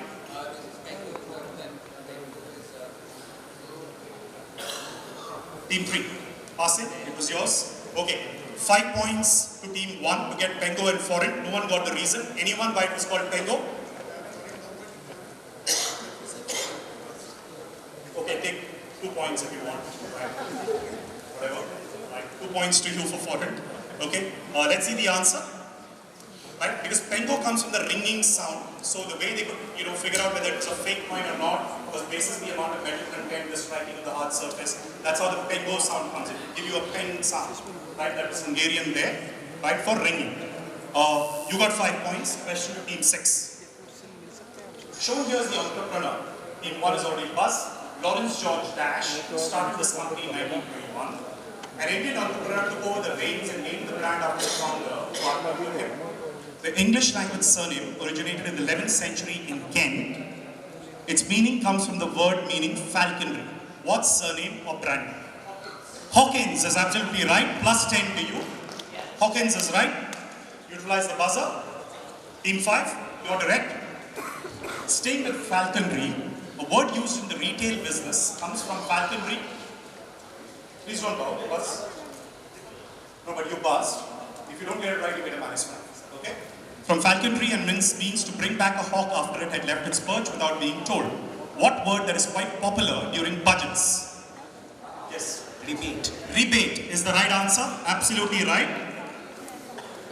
But please don't buzz on your own direct. If you are buzzing, then it's a minus 5 if you get it wrong. Okay. No, next one doesn't come to you. Comes to team 4. Nice try. Doesn't work that way. Okay. Plus 10 to them. Alright, team 4, you're direct. As per this ad guru, this was perhaps the most successful ad he ever wrote. It released in the Hindustan Times on 30th January 1981. He said on 31st January, history will be recreated. Will you be there? Who was this ad guru and what was the ad for? So this is Alik Padamji and the shooting of the funeral scene in Gandhi. That's the right answer. Very well done. Nice simple one. Gandhi, the movie's funeral scene. This was an ad that was created by Alik Padamji on the behest of Richard Attenborough. 10 points to team 4. Team. Okay, don't fall down. Next question to team 3. The founder of this eponymous luxury department store was the first to make the move from the Ladies Mile shopping district to Fifth Avenue. Team 6 things they know. In his era, he was more famous as a person with the largest Rembrandt collection in the world. While the store went defunct in 1990, it came back into popular consciousness recently. Name the store founder or founder. How did it come back into popularity? Team 3.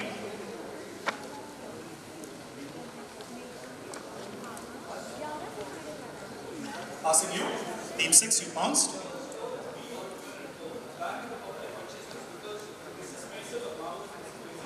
Absolutely right. Plus 10 there. This is Benjamin Altman and Company, or B. Altman and Company. The marvelous Mrs. Mason works there. Fantastic Amazon series. If you haven't watched it, do watch it. Right. Question to team 2. The Highwaymen is a Netflix-produced film set to release in March 2019. Based on the real-life story of Texas Ranger Frank Hamer, played by Kevin Costner, and Manny Gall, played by Woody Harrelson, it is set around the events in 1930s. The director originally wanted Paul Newman and Robert Redford to play the roles, but they declined. To most Americans, Team 1 is buzzed. Frank Hamer is known only as the villain thanks to a 1967 film. What is the story based on? Team 2, it's your director. Butch Cassidy and the Sundance Kid. Butch Cassidy and the Sundance Kid. No. Team 1. This is based on the guys who are hunting Bonnie and Clyde. That's the absolute right answer. I think you got carried away with Paul Newman and Robert Redford. That's why I put that in, because they were also considered to play the role. Bonnie and Clyde, plus 10, Team 1, and direct also to you. Final question. Here you go. If you went to supermarket in most parts of the world, these are the tags that are used to indicate something with the packaging of an item that is consumed daily. New technology might make this redundant, but this method is still the cheapest and the easiest. Retail grocery store clerks are still trained using these labels. What is this labeling used for and why? You see, 5 colors, 5 days of the week. What is this labeling used for? Team 1, anyone bouncing? Team 1. So even today, this is the labeling used across the world in grocery stores. You'll see these are packages for loaves of bread Okay. And basically, to show when the bread is baked and you're getting the freshest bread, it resembles a loaf. Nothing to add. Perfect answer. Plus 10. Well done. Very well worked out. Beautiful answer. This is how you easily visualize and figure out how when bread was baked, right? And you get, that's how, the store grocery clerks were trained. By looking at the color, they'll tell you when it was baked and whether it was fresh or not. That's how they would recycle it on the fridges. Well done. Plus 10 there to team 1. Let's do the final buzzer round. Okay? Let's see the scores. Team 1 leading comfortably at 155 points. You can go down to the next slide. Team 2 at 107. Team 3 yet to score. Team 4 120, not your day, Team 3. Team 4 120, Team 5 55, Team 6 130, 35. Okay, so anyone can win. Just go down to the final round. No, that round will take at least 30 minutes. Okay? And it's nothing, it's just 5 points in that round. At best you can get. So if it's still 5 points going to decide anything, no problem. That was just a fun round. That's it. Okay? 6 questions, plus 10, minus 5. 6 questions, plus 10, minus 5. Nothing on screen. Absolutely nothing on screen. Yeah. On what? Because I've been seeing they've been adding scores correctly. Okay, it makes a difference. All right. 6 questions, plus 10, minus 5, nothing on screen. Okay. If the operative part of the question is not said, like for example, if I say what or whatever and you buzz, I am still going to do the question one more time. But that team cannot buzz again. 2 strikes. So we'll do still 2 strikes, okay? You understand what 2 strikes means, right? Either I don't complete the question, even if one team gets it wrong, I allow one more as well. Okay, that's how 2 strikes is spent. Okay, because we didn't have one round, I'm just being fair about this. Right? First one. Nothing on screen. Nothing on screen. Absolutely nothing on screen. First one. In Britain, cereals and coffee or tea are the breakfast cereals, staples that are most common since the Industrial Revolution. Before the Industrial Revolution, according to National Geographic, what was the surprising breakfast drink of choice?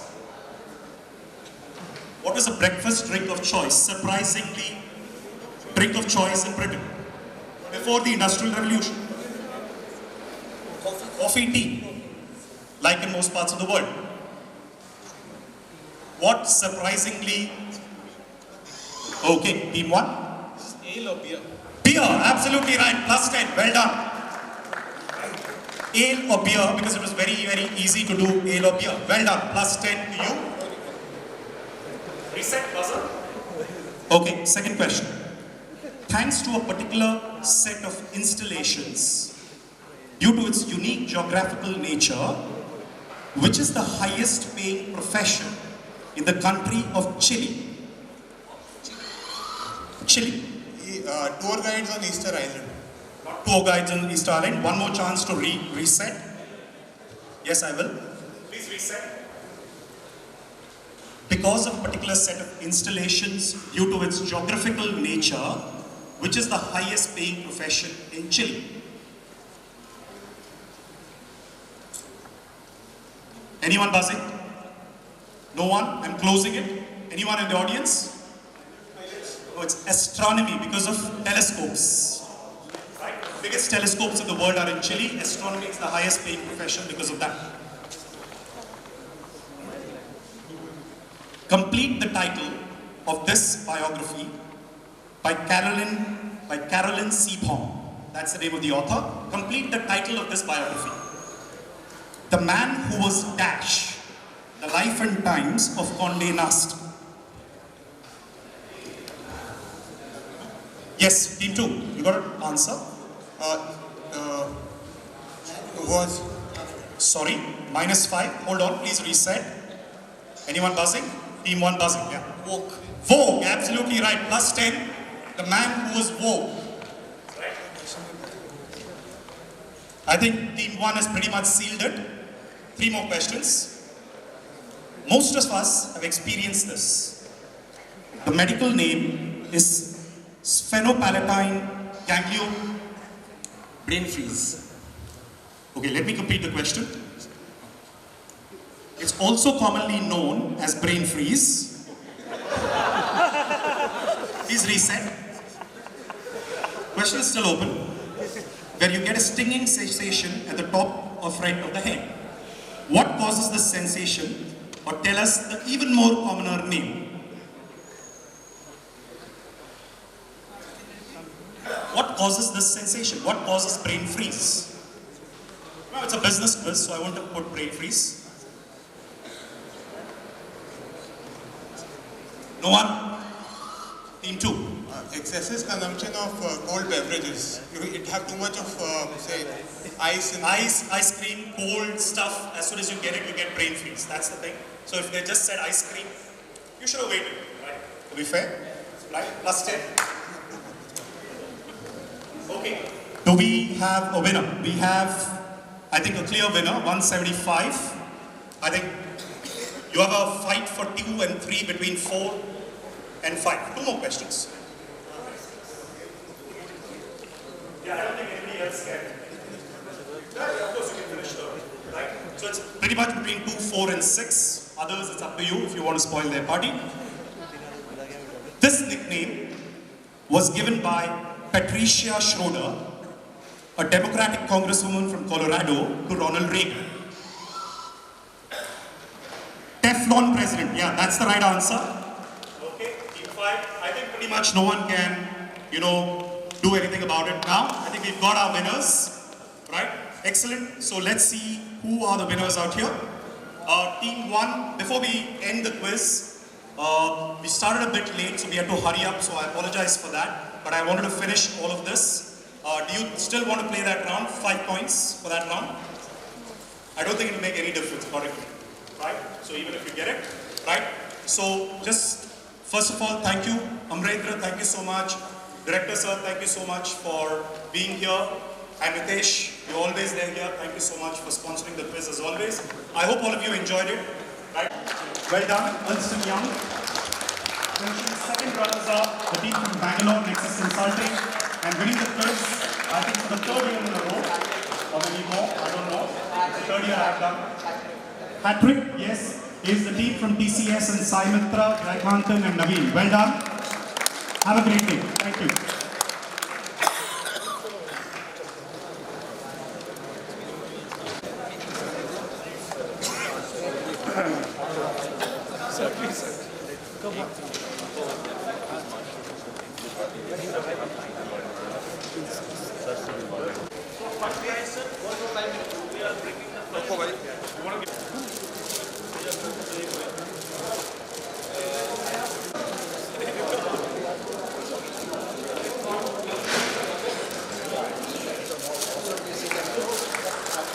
Very much.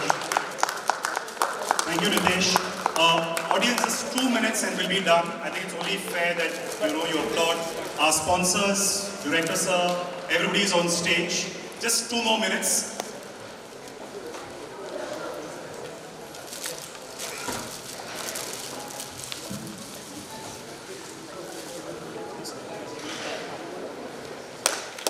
Round of applause. Thank you KPMG for always being a great patron of Cognicioun. Thank you very much Mitesh. You'd like to say a couple of words before we end? Always a pleasure. I think thanks everyone, and it's a wonderful show. I've been here for 3 years now, and the kind of energy, the passion everyone brings in is, I think, unmatched. The real thanks to you, Mitesh. A lovely show which we create always, every time. Thank you so much.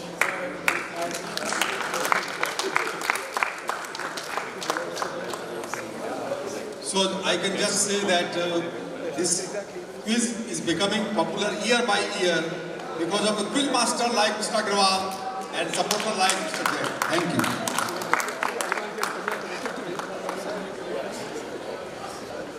I don't know, it was definitely a great learning for me because of everything, only 3 answers I could find myself. That's it.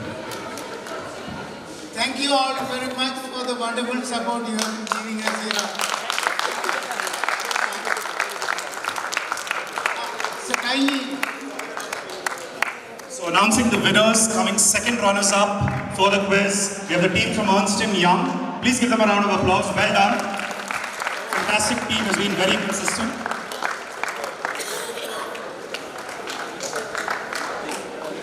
We'll take less than a minute, don't worry.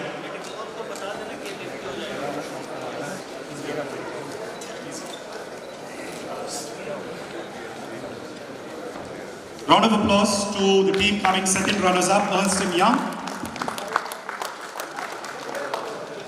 Thank you.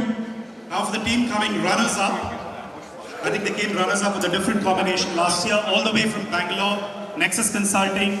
We have Venki and Rishi Verma. Give them a round of applause. They've come all the way from Bangalore just to be in this quiz.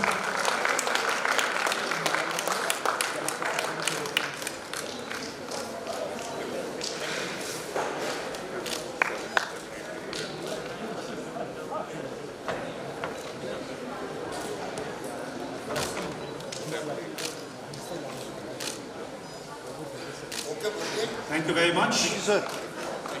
And now for the winners, a thunderous applause for third time in a row, Patrick, TCS, Sai Mitra, Jayakant and Naveen. Fantastic show with some great answers as always. Please give them a round of applause. Perhaps the best quizzers in India right now.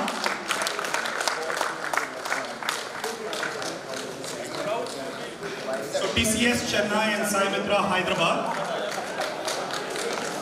So you know they've traveled all the way because they know they can win.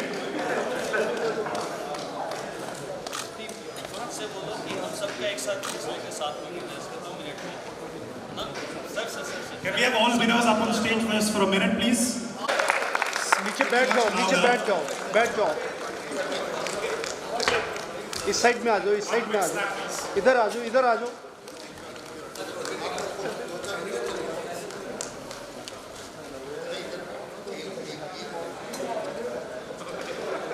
Okay.